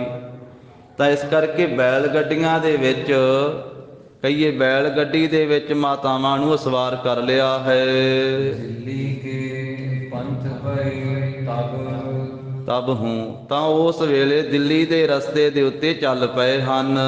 ਕਲ ਕੈ ਦਿਨ ਕੀਤਕ ਮੈਂ ਤੈ ਆਏ। ਕੁਝ ਦਿਨ ਰਸਤੇ ਵਿੱਚ ਲੱਗੇ ਆ ਤੇ ਮਾਤਾਵਾਂ ਨੂੰ ਇਹ ਸਿੱਖ ਲੈ ਕਰਕੇ ਦਿੱਲੀ ਪਹੁੰਚ ਗਏ। ਕਾਹੂ ਨੈ ਭੀਦ ਲਖਿਓ ਨੈ ਪਿਖਿਓ ਰੇ। ਨਾ ਕਿਸੇ ਨੇ ਇਸ ਭੇਦ ਨੂੰ ਜਾਣਿਆ ਹੈ ਤੇ ਨਾ ਕਿਸੇ ਨੇ ਮਾਤਾਵਾਂ ਨੂੰ ਵੇਖਿਆ ਹੈ। ਆਖਨ ਮੈਂ ਰਜ ਪੁੰਜ ਕੋ ਪਾਏ। ਕਹਿੰਦੇ ਵੀ ਇਸ ਤਰ੍ਹਾਂ ਮਾਤਾਵਾਂ ਦੁਸ਼ਮਣਾਂ ਦੇ ਫੌਜ ਦੇ ਅੱਖਾਂ ਵਿੱਚ ਜਾਣੋ ਕਿ ਰੱਜ ਘੱਟਾ ਪਾ ਕੇ ਧੂੜ ਪਾ ਕਰਕੇ ਦਿੱਲੀ ਪਹੁੰਚ ਗਈਆਂ ਹਨ। ਸ੍ਰੀ ਗੁਜਰੀ ਜੁਗ ਪੌਤਰਨ ਕੇ ਜੁਗ। ਤੇ ਮਹਾਰਾਜ ਕਲਗੀਧਰ ਪਾਤਸ਼ਾਹ ਦੇ ਸਤਿਕਾਰਯੋਗ ਪੂਜਨੀਕ ਮਾਤਾ ਜੀ ਮਾਤਾ ਗੁਜਰ ਕੌਰ ਜੀ ਆਪਣੇ ਦੋਨਾਂ ਛੋਟੇ ਪੁੱਤਰਿਆਂ ਦੇ ਸਹਿਤ ਸਿਅੰਨਨ ਕੋ ਕਰ ਬੀਗ ਚਲਾਈ। ਰੱਥ ਨੂੰ ਬੜੀ ਤੇਜ਼ੀ ਦੇ ਨਾਲ ਸਿੱਖ ਚਲਾ ਰਿਹਾ ਹੈ। ਦਵੈ ਮਹਿਲਾ ਜਿਮ ਜਾਤ ਭਈ। ਜਿਵੇਂ ਗੁਰੂ ਕੀਆਂ ਦੋਵੇਂ ਧਰਮ ਪਤਨੀਆਂ ਦਿੱਲੀ ਪਹੁੰਚੀਆਂ ਹਨ। ਸੁ ਕਥਾ ਕਹਿ ਸ਼ਰੋਤਨ ਬ੍ਰਿੰਦ ਸੁਨਾਈ। ਕਵੀ ਜੀ ਭਾਈ ਸੰਤੋਖ ਸਿੰਘ ਜੀ ਕਹਿੰਦੇ ਹਨ ਕਿ ਉਹ ਕਥਾ ਕਹਿ ਕਰਕੇ ਸਮੂਹ ਸਰੋਤੇ ਜਨਾਂ ਨੂੰ ਸੁਣਾ ਦਿੱਤੀ ਹੈ ਕਿ ਮਾਤਾਵਾਂ ਦੋਵੇਂ ਗੁਰੂ ਕੇ ਮਹਿਲ ਦਿੱਲੀ ਪਹੁੰਚ ਗਏ। ਔਰ ਬਹੀਰ ਗਇਓ ਤਡ ਰੋਪਰ। ਹੋਰ ਜਿਹੜਾ ਬਾਕੀ ਦਾ ਦਲ ਵਹੀਰ ਸੀ ਉਹ ਰੋਪੜ ਤੱਟ ਤੀਕ ਪਹੁੰਚਿਆ। ਜਦੋਂ ਆਨ ਮਲੇਸ਼ ਮਿਲੇ ਸਮਝਾਈ। ਬਹੁਤੀ ਮਲੇਸ਼ਾਂ ਦੀ ਫੌਜ ਆ ਕਰਕੇ ਦਲ ਵਹੀਰ ਨੂੰ ਮਿਲ ਪਈ ਹੈ, ਸਿੰਘਾਂ ਨੂੰ ਮਿਲ ਪਈ ਹੈ। ਆਪਣੇ ਆਪਣੇ ਕੁਝ ਕੁ ਸਿੱਖ ਜਿਹੜੇ ਆ ਆਪਣੇ ਆਪ ਨੂੰ ਬਚਾਉਣ ਵਾਸਤੇ ਆਪੋ ਆਪਣੇ ਰਸਤੇ ਰਾਹ ਪੈ ਗਏ। ਲੂਟ ਦੀਏ ਵੱਡ ਬਹਾਨੀ ਆਈ। ਕਹਿੰਦੇ ਵੀ ਕੁਝ ਕੁ ਸਿੰਘ ਜਿਹੜੇ ਆ ਉਹ ਲੁੱਟੇ ਫੁੱਟੇ ਗਏ, ਕਿਉਂਕਿ ਵੱਡੀ ਫੌਜ ਚੜ੍ਹ ਕੇ ਆ ਗਈ। ਫੇਰ ਕਰੀ ਬਿਨਤੀ ਬਹੁ ਸਿੰਘਨ। ਇੱਥੇ ਫੇਰ ਰੋਪੜ ਦੇ ਨੇੜੇ ਪਹੁੰਚ ਕਰਕੇ ਸਿੰਘਾਂ ਨੇ ਬੇਨਤੀ ਕੀਤੀ ਆ ਕਲਗੀਧਰ ਪਾਤਸ਼ਾਹ ਜੀ ਨੂੰ। ਸ੍ਰੀ ਪ੍ਰਭ ਜੀ ਤੁਮ ਆਪ ਸਿਧਾਵੋ। ਆਖਿਆ ਸ੍ਰੀ ਪ੍ਰਭੂ ਜੀ ਹੁਣ ਤੁਸੀਂ ਆਪ ਕਿਰਪਾ ਕਰਕੇ ਚਲੇ ਜਾਓ। ਹਾਥ ਕੋ ਜੋਰ ਤੇ ਹੋਰਤ ਹੈ। ਮਹਾਰਾਜ ਹੱਥ ਜੋੜ ਕਰਕੇ ਅਸੀਂ ਆਪ ਜੀ ਨੂੰ ਮਨਾ ਰਹੇ ਹਾਂ। ਫਿਰ ਦਾਸ ਰਹਿ ਜਿਮ ਬਾਪ ਅਲਾਵੋ। ਮਹਾਰਾਜ ਅਸੀਂ ਆਪ ਜੀ ਦੇ ਦਾਸ ਇੱਥੇ ਖਲੋ ਜਾਂਦੇ ਹਾਂ ਫੌਜ ਦਾ ਮੁਕਾਬਲਾ ਕਰਨ ਵਾਸਤੇ। ਜਿਵੇਂ ਤੁਸੀਂ ਬਚਨ ਕਹੋਗੇ ਉਸੇ ਤਰ੍ਹਾਂ ਅਸੀਂ ਮਹਾਰਾਜ ਇੱਥੇ ਠਹਿਰ ਜਾਂਦੇ ਹਾਂ। ਪਰ ਅਸੀਂ ਆਪ ਜੀ ਨੂੰ ਬੇਨਤੀ ਕਰਦੇ ਹਾਂ ਕਿ ਤੁਸੀਂ ਮਹਾਰਾਜ ਸਾਹਿਬ ਜੀ ਇਹਨਾਂ ਦਾ ਮੁਕਾਬਲਾ ਨਾ ਕਰੋ, ਦੁਸ਼ਮਣ ਦਲ ਦਾ ਆਪ ਜੀ ਇੱਥੋਂ ਚਲੇ ਜਾਓ। ਲਾਖੋਂ ਚਦਰ ਚਾਹੇ ਤੁਮ ਕੋ। ਇਹ ਲੱਖਾਂ ਫੌਜ ਮਹਾਰਾਜ ਜੋ ਪਿੱਛੇ ਚੜ੍ਹ ਕੇ ਆ ਰਹੀ ਹੈ, ਜਿਨ੍ਹਾਂ ਨੇ ਆਪਣੀਆਂ ਕਸਮਾਂ ਆਪਣੀਆਂ ਸੁਗੰਧਾਂ ਖਾਧੀਆਂ ਹੋਈਆਂ ਭੁਲਾ ਦਿੱਤੀਆਂ ਨੇ, ਉਹ ਸਾਰੇ ਲੱਖਾਂ ਦੁਸ਼ਮਣ ਆਪ ਜੀ ਨੂੰ ਫੜਨਾ ਚਾਹੁੰਦੇ ਹਨ। ਨਹੀਂ ਬੀਚ ਫਸੋ ਨਹਿ ਜੰਗ ਬਚਾਵੋ। ਮਹਾਰਾਜ ਸਾਡੀ ਤਾਂ ਬੇਨਤੀ ਇਹ ਹੈ ਕਿ ਆਪ ਇਸ ਫੌਜ ਦੇ ਵਿੱਚ ਨਾ ਤੇ ਫਸੋ ਤੇ ਨਾ ਇਹਨਾਂ ਦੇ ਨਾਲ ਜੰਗ ਹੀ ਮਚਾਵੋ। ਪੰਥ ਕਹੈ ਸਭ ਮਾਨੋ ਕਿਉ ਨਹਿ। ਮਹਾਰਾਜ ਸਾਰਾ ਪੰਥ ਆਪ ਜੀ ਦਾ ਸਾਜਿਆ ਨਵਾਜਿਆ ਖਾਲਸਾ ਪੰਥ ਆਪ ਜੀ ਨੂੰ ਕਹਿ ਰਿਹਾ ਹੈ, ਬੇਨਤੀ ਕਰ ਰਿਹਾ ਹੈ। ਇਹ ਕਲਗੀਧਰ ਪਾਤਸ਼ਾਹ ਆਪ ਜੀ ਕਿਉਂ ਨਹੀਂ ਬੇਨਤੀ ਮੰਨਦੇ ਹੋ? ਤੀਜ ਤੁਰੰਗ ਕਰੀ ਚਲ ਜਾਓ। ਆਪਣੇ ਘੋੜੇ ਨੂੰ ਤੇਜ਼ ਕਰਕੇ ਤੇਜ਼ ਰਫ਼ਤਾਰ ਦੌੜਾ ਕਰਕੇ ਆਪ ਜੀ ਚਲੇ ਜਾਓ। ਆਪ ਇਹ ਫੌਜ ਤੋਂ ਦੂਰ ਅੱਗੇ ਨਿਕਲ ਜਾਓ। ਸ੍ਰੀ ਗੁਰ ਸੁਰੈ ਵਿਚਾਰਤ ਪੇ। ਸ੍ਰੀ ਗੁਰੂ ਗੋਬਿੰਦ ਸਿੰਘ ਸਾਹਿਬ ਜੀ ਮਹਾਰਾਜ ਸਿੰਘਾਂ ਦੀ ਕੀਤੀ ਹੋਈ ਬੇਨਤੀ ਨੂੰ ਵਿਚਾਰਦੇ ਹਨ। ਇਮ ਨੇਤ ਅਕਾਲ ਪਰਮੇਸ਼ਰ ਕੇਰੀ। ਤੇ ਕਹਿਣ ਲੱਗੇ ਵੀ ਖਾਲਸਾ ਜੀ ਇਹ ਅਕਾਲ ਪੁਰਖ ਵਾਹਿਗੁਰੂ ਦੀ ਪਰਮੇਸ਼ਰ ਦੀ ਨੇਤ ਇਸ ਤਰ੍ਹਾਂ ਹੀ ਹੈ, ਇਸੇ ਤਰ੍ਹਾਂ ਹੀ ਹੋਣਾ ਹੈ, ਇਸੇ ਤਰ੍ਹਾਂ ਹੀ ਭਾਣੇ ਵਾਪਰਨੇ ਹਨ। ਇਹ ਵਾਹਿਗੁਰੂ ਜੀ ਦਾ ਭਾਣਾ ਇਸੇ ਤਰ੍ਹਾਂ ਹੀ ਹੈ। ਤੋਰ ਤੁਰੰਗਮ ਤੂਰਨ ਤਾਜਤ। ਮਹਾਰਾਜ ਸਾਹਿਬ ਜੀ ਨੇ ਆਪਣੇ ਘੋੜੇ ਨੂੰ ਤੇਜ਼ ਤੋਰਿਆ ਹੈ, ਤੇਜੀ ਦੇ ਸਹਿਤ। ਰੋਪਰ ਕੋ ਉਲੰਘੇ ਤਿਸ ਮੇਰੀ। ਮਹਾਰਾਜ ਸਾਹਿਬ ਜੀ ਫਿਰ ਰੋਪੜ ਸ਼ਹਿਰ ਨੂੰ ਲੰਘੇ ਹਨ। ਉਸ ਸਮੇਂ ਸਿੰਘ ਖਰੇ ਤਹਿ ਕੇਤਕ ਭੇ। ਕੁਝ ਕੁ ਸਿੰਘ ਉੱਥੇ ਜਦੋਂ ਦੁਸ਼ਮਣ ਦੀ ਫੌਜ ਆਈ ਹੈ ਤੇ ਖਲੋ ਗਏ ਉਹਦਾ ਮੁਕਾਬਲਾ ਕਰਦੇ ਹੋਏ। ਸਭ ਸ਼ੋਰਤ ਹੈ ਗੁਲਕਾਂ ਬਹੁ ਤੇਰੀ। ਤੇ ਸਾਰੇ ਸਿੰਘ ਉੱਥੇ ਗੋਲੀਆਂ ਚਲਾ ਰਹੇ ਹਨ ਬਹੁਤੀਆਂ। ਰੋਕਤ ਰੋਕ ਬਿਲੋਕਤ ਹੈ। ਤਾਂ ਉਸ ਵੇਲੇ ਰੋਕ ਰਹੇ ਹਨ ਦੁਸ਼ਮਣ ਦੀ ਫੌਜ ਨੂੰ, ਵੇਖ ਵੇਖ ਕਰਕੇ। ਨਿਸ ਬੀਤ ਚਲੀ ਲਗ ਹੋਣ ਸਵੇਰੀ। ਇਹ ਰਾਤ ਬੀਤ ਚੱਲੀ ਸੀ ਤੇ ਸਵੇਰਾ ਹੋਣ ਲੱਗਿਆ ਸੀ। ਉਸ ਮੌਕੇ ਤੇ ਰਾਤ ਬੀਤ ਚੱਲੀ ਸੀ। ਆਨੰਦਪੁਰ ਸਾਹਿਬ ਤੋਂ ਮਹਾਰਾਜ ਸਾਹਿਬ ਜੀ ਜਿਉਂ ਚੱਲੇ ਆ ਤੇ ਇੱਥੋਂ ਤੀਕ ਆਉਂਦਿਆਂ ਕਹਿੰਦੇ ਵੀ ਹੁਣ ਰਾਤ ਬੀਤ ਹੀ ਚੱਲੀ ਸੀ ਤੇ ਸਵੇਰਾ ਹੋਣ ਹੀ ਵਾਲਾ ਸੀ। ਫਿਰ ਜਦੋਂ ਰੋਪੜ ਸ਼ਹਿਰ ਦੇ ਵਿੱਚ ਮਹਾਰਾਜ ਆਏ ਨਾ, ਜਿੱਥੇ ਅੱਜ ਕੱਲ ਗੁਰਦੁਆਰਾ ਸ੍ਰੀ ਭੱਠਾ ਸਾਹਿਬ ਸੋਭਾ ਪਾਉਂਦਾ, ਉੱਥੇ ਮਹਾਰਾਜ ਸਾਹਿਬ ਜੀ ਗਏ ਹਨ। ਕਈਆਂ ਇਤਿਹਾਸ ਦੇ ਗ੍ਰੰਥਾਂ ਵਿੱਚ ਜ਼ਿਕਰ ਆਇਆ ਹੈ। ਔਰ ਇਹ ਵੀ ਗੱਲ ਯਾਦ ਰੱਖਣ ਵਾਲੀ ਹੈ, ਜਿਹੜਾ ਭੱਠਾ ਠੰਡਾ ਕੀਤਾ ਹੈ ਨਾ, ਉਹ ਇਸ ਮੌਕੇ ਨਹੀਂ ਕੀਤਾ ਹੈ ਜਦੋਂ ਮਹਾਰਾਜ ਨੇ ਆਨੰਦਪੁਰ ਸਾਹਿਬ ਛੱਡਿਆ ਹੈ। ਉਹ ਜਦੋਂ ਪਹਿਲੀ ਵਾਰੀ ਉੱਥੇ ਮਹਾਰਾਜ ਸਾਹਿਬ ਜੀ ਗਏ ਸੀ ਉਦੋਂ ਠੰਡਾ ਕੀਤਾ ਸੀ। 4 ਵਾਰੀ ਗਏ ਮਹਾਰਾਜ ਉਸ ਸਥਾਨ ਤੇ ਜਿੱਥੇ ਗੁਰਦੁਆਰਾ ਭੱਠਾ ਸਾਹਿਬ ਹੈ। 4 ਵਾਰੀ।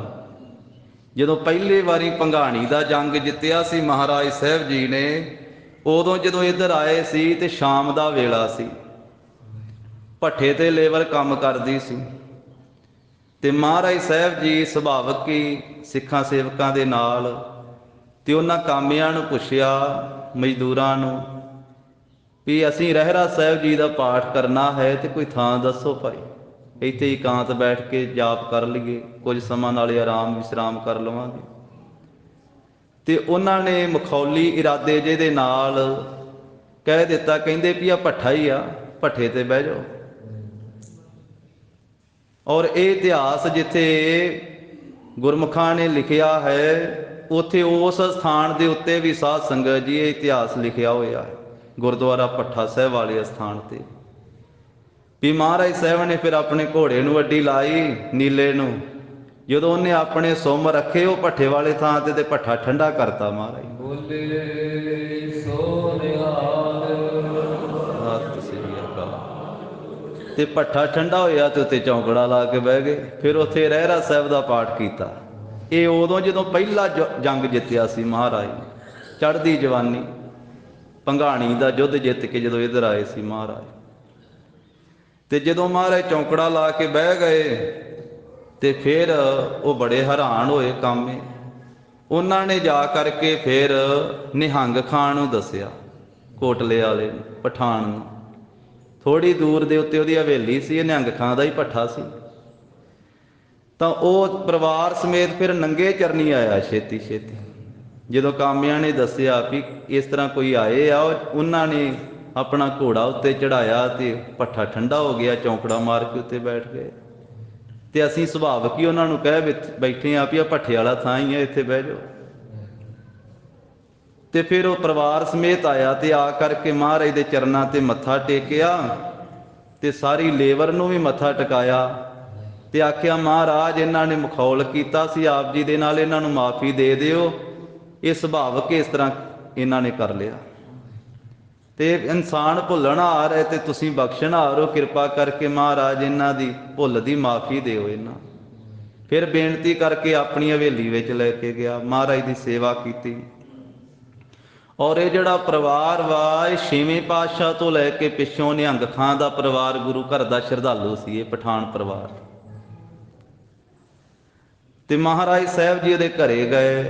ਫਿਰ ਜਿਸ ਵੇਲੇ ਇਹਦੇ ਪੁੱਤਰ ਦਾ ਮੰਗਣਾ ਸੀ ਨਾ, ਉਦੋਂ ਵੀ ਇਹਨੇ ਮਹਾਰਾਜ ਨੂੰ ਸੱਦਾ ਭੇਜਿਆ। ਦੂਜੀ ਵਾਰ ਉਦੋਂ ਆਏ ਸੀ, ਨਿਹੰਗ ਖਾਂ ਦੇ ਪੁੱਤਰ ਦੇ ਮੰਗਣੇ ਤੇ ਆਏ ਸੀ ਗੁਰੂ ਗੋਬਿੰਦ ਸਿੰਘ ਮਹਾਰਾਜ। ਦੂਸਰੀ ਵਾਰੀ ਇੱਥੇ ਭੱਠਾ ਸਾਹਿਬ ਵਾਲੇ ਸਥਾਨ ਤੇ ਉਹਦੇ ਘਰੇ। ਤੀਜੀ ਵਾਰੀ ਮਹਾਰਾਜ ਫੇਰ ਆਏ ਸਨ ਇੱਥੇ। ਇਹ ਚੌਥੀ ਵਾਰੀ ਹੈ ਜਿਸ ਵੇਲੇ ਗਰੀਬ ਨਵਾਜ ਸਾਹਿਬ ਜੀ ਅਨੰਦਪੁਰ ਸਾਹਿਬ ਛੱਡ ਕੇ ਆਏ। ਔਰ ਇੱਥੇ ਸਾਰਾ ਜ਼ਿਕਰ ਨਹੀਂ ਆਇਆ ਕਿਉਂਕਿ ਸਾਰਾ ਇਤਿਹਾਸ ਇੱਕੇ ਗ੍ਰੰਥ ਵਿੱਚ ਨਹੀਂ ਆਉਂਦਾ। ਔਰ ਇਹ ਜ਼ਿਕਰ ਆਇਆ ਕਿ ਉਸ ਵੇਲੇ ਭਾਈ ਸਾਹਿਬ ਜੀ, ਭਾਈ ਬਚਿੱਤਰ ਸਿੰਘ ਜੀ ਬਹੁਤ ਸਖਤ ਜ਼ਖਮੀ ਸਨ, ਉਹ ਵੀ ਨਾਲ ਮਹਾਰਾਜ ਸਾਹਿਬ ਦੇ। ਔਰ ਨਿਹੰਗ ਖਾਂ ਮਹਾਰਾਜ ਦਾ ਪੂਰਾ ਸ਼ਰਧਾਲੂ ਸੀ। ਇੱਥੇ ਫਿਰ ਜਦੋਂ ਸਤਿਗੁਰੂ ਜੀ ਰਾਤ ਨੂੰ ਆਏ ਤੇ ਭਾਈ ਬਚਿੱਤਰ ਸਿੰਘ ਨੂੰ ਇਹਦੇ ਘਰੇ ਛੱਡ ਕੇ ਗਏ। ਮਹਾਰਾਜ ਕਹਿਣ ਲੱਗੇ ਵੀ ਇਹ ਸਾਡਾ ਹੀ ਰੂਪ ਜਾਣ ਕੇ ਸਿੰਘ ਦੀ ਸੇਵਾ ਕਰੀ। ਬਹੁਤ ਸਖਤ ਜ਼ਖਮੀ ਸੀ ਭਾਈ ਬਚਿੱਤਰ ਸਿੰਘ ਜੀ। ਤੇ ਨਿਹੰਗ ਖਾਂ ਨੇ ਆਖਿਆ ਜੀ 7 ਬਚਨ ਆਪਣੇ ਘਰੇ। ਮਹਾਰਾਜ ਕਲਗੀਧਰ ਪਾਤਸ਼ਾਹ ਉੱਥੇ ਭਾਈ ਬਚਿੱਤਰ ਸਿੰਘ ਨੂੰ ਛੱਡ ਕੇ ਤੇ ਅੱਗੇ ਲੰਘ ਜਾਂਦੇ। ਤਾਂ ਇਹਦੀ ਜਵਾਨ ਬੇਟੀ ਆ ਬੀਬੀ ਮੁਮਤਾਜ ਨਿਹੰਗ ਖਾਂ ਦੀ, ਤਾਂ ਉਹਦੀ ਸੇਵਾ ਲਾ ਦਿੰਦਾ ਇਹ ਨਿਹੰਗ ਖਾਂ ਭਾਈ ਬਚਿੱਤਰ ਸਿੰਘ ਜੀ ਦੇ। ਉਹ ਜਿਹੜੇ ਜ਼ਖਮ ਵਾ ਉਹਨਾਂ ਤੇ ਪੱਟੀਆਂ ਕਰਨ ਵਾਸਤੇ ਤੇ ਸੇਵਾ ਦੇ ਵਿੱਚ। ਉਧਰੋਂ ਦਿਨ ਚੜ੍ਹੇ ਦੇ ਉੱਤੋਂ ਫੌਜ ਆਉਂਦੀ ਆ ਵੇਖਦੀ ਹੋਈ। ਜਦੋਂ ਨਿਹੰਗ ਖਾਂ ਦੇ ਘਰੇ ਆਉਂਦੀ ਆ ਤੇ ਉਹਨਾਂ ਨੇ ਵੇਖਣਾ ਹੀ ਸੀ, ਤਲਾਸ਼ੀ ਕਰਨੀ ਸੀ। ਉਹ ਕਹਿੰਦੇ ਗੁਰੂ ਗੋਬਿੰਦ ਸਿੰਘ ਤੇ ਨਹੀਂ ਇੱਥੇ ਆਏ, ਕੋਈ ਉਹਨਾਂ ਦਾ ਸਿੰਘ, ਕੋਈ ਫੌਜ, ਕੋਈ ਉਹਨਾਂ ਦਾ ਸਾਥੀ। ਕਹਿੰਦੇ ਤਲਾਸ਼ੀ ਕਰਾਓ। ਬਾਕੀ ਸਾਰੇ ਕਮਰਿਆਂ ਦੀ ਤਲਾਸ਼ੀ ਕਰਾ ਦਿੱਤੀ। ਆਪਣੀ ਧੀ ਨੂੰ ਇਸ ਨੇ ਦੱਸਿਆ ਸੀ ਵੀ ਜੇ ਫੌਜ ਆਈ ਤਲਾਸ਼ੀ ਕਰਨ ਵਾਸਤੇ ਤੇ ਮੈਂ ਆਖਾਂਗਾ ਅੰਦਰ ਮੇਰਾ ਧੀ ਜਵਾਈ ਬੈਠਾ ਵਾ। ਤੇ ਉਸ ਮੌਕੇ ਦੇ ਉੱਤੇ, ਕਿਉਂਕਿ ਆਪਾਂ ਵੀ ਜਾਣਦੇ ਹਾਂ ਮੁਸਲਮਾਨੀ ਮੱਤ ਦੇ ਵਿੱਚ ਪਰਦਾ ਬੜਾ ਰੱਖਿਆ ਜਾਂਦਾ ਹੈ। ਮਾਈਆਂ ਬੀਬੀਆਂ ਧੀਆਂ ਭੈਣਾਂ ਪਰਦੇ 'ਚ ਰਹਿੰਦੀਆਂ ਹਨ, ਤਾਂ ਕੋਈ ਐਵੇਂ ਸਿੱਧਾ ਨਹੀਂ ਅੰਦਰ ਜਾ ਸਕਦਾ। ਜਿਸ ਵੇਲੇ ਸਿਪਾਹੀ ਆਏ ਵੇਖਣ ਵਾਸਤੇ ਤੇ ਨਿਹੰਗ ਖਾਂ ਨੇ ਬਾਕੀ ਕਮਰੇ ਜਿਹੜੇ ਸਾਰੇ ਵਿਖਾ ਦਿੱਤੇ, ਤਲਾਸ਼ੀ ਕਰਾ ਦਿੱਤੀ। ਆਖਿਆ ਜੀ ਇਸ ਕਮਰੇ ਦੀ ਕਰਾਓ। ਕਹਿਣ ਲੱਗੇ ਇੱਧਰ ਮੇਰੇ ਧੀ ਜਵਾਈ ਬੈਠੇ ਆ, ਜੇ ਵੇਖਣਾ ਤੇ ਤੁਸੀਂ ਵੇਖ ਸਕਦੇ ਹੋ। ਆਵਾਜ਼ ਮਾਰ ਕੇ ਪੁੱਛਿਆ। ਬੀਬੀ ਮੁਮਤਾਜ ਨੇ ਦੱਸਿਆ ਵੀ ਆਰਾਮ ਕਰ ਰਹੇ ਆ। ਤੇ ਉਹ ਪਿਛਾਂ ਚਲੇ ਗਏ, ਕਹਿੰਦੇ ਅਸੀਂ ਅੱਗੇ ਨਹੀਂ ਜਾਣਾ। ਉਸ ਤੋਂ ਬਾਅਦ ਸਮਾਂ ਲੰਘਿਆ। ਭਾਈ ਸਾਹਿਬ ਜੀ ਬਹੁਤ ਜ਼ਿਆਦਾ ਸਖਤ ਜ਼ਖਮੀ ਸਨ। ਭਾਈ ਬਚਿੱਤਰ ਸਿੰਘ ਜੀ ਉਹ ਸ਼ਹੀਦੀ ਪਾ ਗਏ। ਉਹਨਾਂ ਦਾ ਸੰਸਕਾਰ ਵੀ ਇੱਥੇ ਹੀ ਹੋਇਆ। ਇਸੇ ਪਰਿਵਾਰ ਨੇ ਸੰਸਕਾਰ ਕੀਤਾ। ਇੱਥੇ ਕੁਝ ਮਹਾਰਾਜ ਕਲਗੀਧਰ ਪਾਤਸ਼ਾਹ ਇਹਨਾਂ ਨੂੰ ਆਪਣੇ ਸ਼ਸਤਰ ਵੀ ਦੇ ਕੇ ਗਏ ਇਸ ਪਰਿਵਾਰ ਨੂੰ, ਆਪਣੀ ਬਖਸ਼ਿਸ਼ ਵਜੋਂ। ਭਾਈ ਬਚਿੱਤਰ ਸਿੰਘ ਜੀ ਦੇ ਵੀ ਸ਼ਸਤਰ ਉਸ ਪਰਿਵਾਰ ਕੋਲੋਂ, ਕਿਉਂਕਿ ਸੰਸਕਾਰ ਉਹਨਾਂ ਨੇ ਕੀਤਾ। ਤੇ ਫਿਰ ਬਾਅਦ ਸਮਾਂ ਲੰਘਣ ਤੋਂ ਬਾਅਦ ਨਿਹੰਗ ਖਾਂ ਆਪਣੀ ਲੜਕੀ ਦਾ ਨਿਕਾਹ ਕਰਨਾ ਚਾਹਿਆ, ਪਰ ਉਹਨੇ ਮਨਾ ਕਰ ਦਿੱਤਾ। ਉਹਨੇ ਕਿਹਾ ਵੀ ਅੱਬੂ, ਪਿਤਾ ਜੀ ਨੂੰ ਅੱਬਾ ਕਹਿੰਦੇ ਨਾ, ਵੀ ਅੱਬੂ ਤੁਸੀਂ ਤਾਂ ਉਦੋਂ ਬਚਨ ਕੀਤਾ ਸੀ ਵੀ ਅੰਦਰ ਮੇਰੇ ਧੀ ਜਵਾਈ ਬੈਠੇ ਆ, ਤੇ ਮੈਂ ਉਸ ਦਿਨ ਤੋਂ ਹੀ ਉਹਨਾਂ ਨੂੰ ਆਪਣਾ ਪਤੀ ਮੰਨ ਲਿਆ ਸੀ ਵੀ ਜੇ ਇਹ ਬਚ ਗਏ ਤਾਂ ਇਹ ਮੇਰੇ ਪਤੀ ਆ, ਤੇ ਜੇ ਸ਼ਹੀਦ ਹੋ ਗਏ, ਸ਼ਹੀਦੀ ਪਾ ਗਏ, ਤੇ ਮੈਂ ਭਾਣਾ ਮੰਨਾਂਗੀ। ਇਸ ਕਰਕੇ ਮੈਂ ਹੁਣ ਦੂਸਰਾ ਨਿਕਾਹ ਨਹੀਂ ਕਰਾਉਣਾ। ਮੇਰੇ ਪਤੀ ਤਾਂ ਸ਼ਹੀਦੀ ਪਾ ਗਏ ਆ, ਤੁਸੀਂ ਆਖਿਆ ਸੀ ਨਾ ਅੰਦਰ ਮੇਰੇ ਧੀ ਜਵਾਈ ਬੈਠੇ ਆ। ਇਤਿਹਾਸ ਕਹਿੰਦਾ ਵਾ ਵੀ 125 ਸਾਲ ਉਮਰ ਭੋਗੀ ਉਸ ਬੀਬੀ ਨੇ ਨਾਮ ਜਪਦਿਆਂ। 131 ਸਾਲ ਉਮਰ ਹੋਈ ਉਸ ਬੀਬੀ ਦੀ, ਨਿਹੰਗ ਖਾਂ ਦੀ ਬੇਟੀ ਦੀ।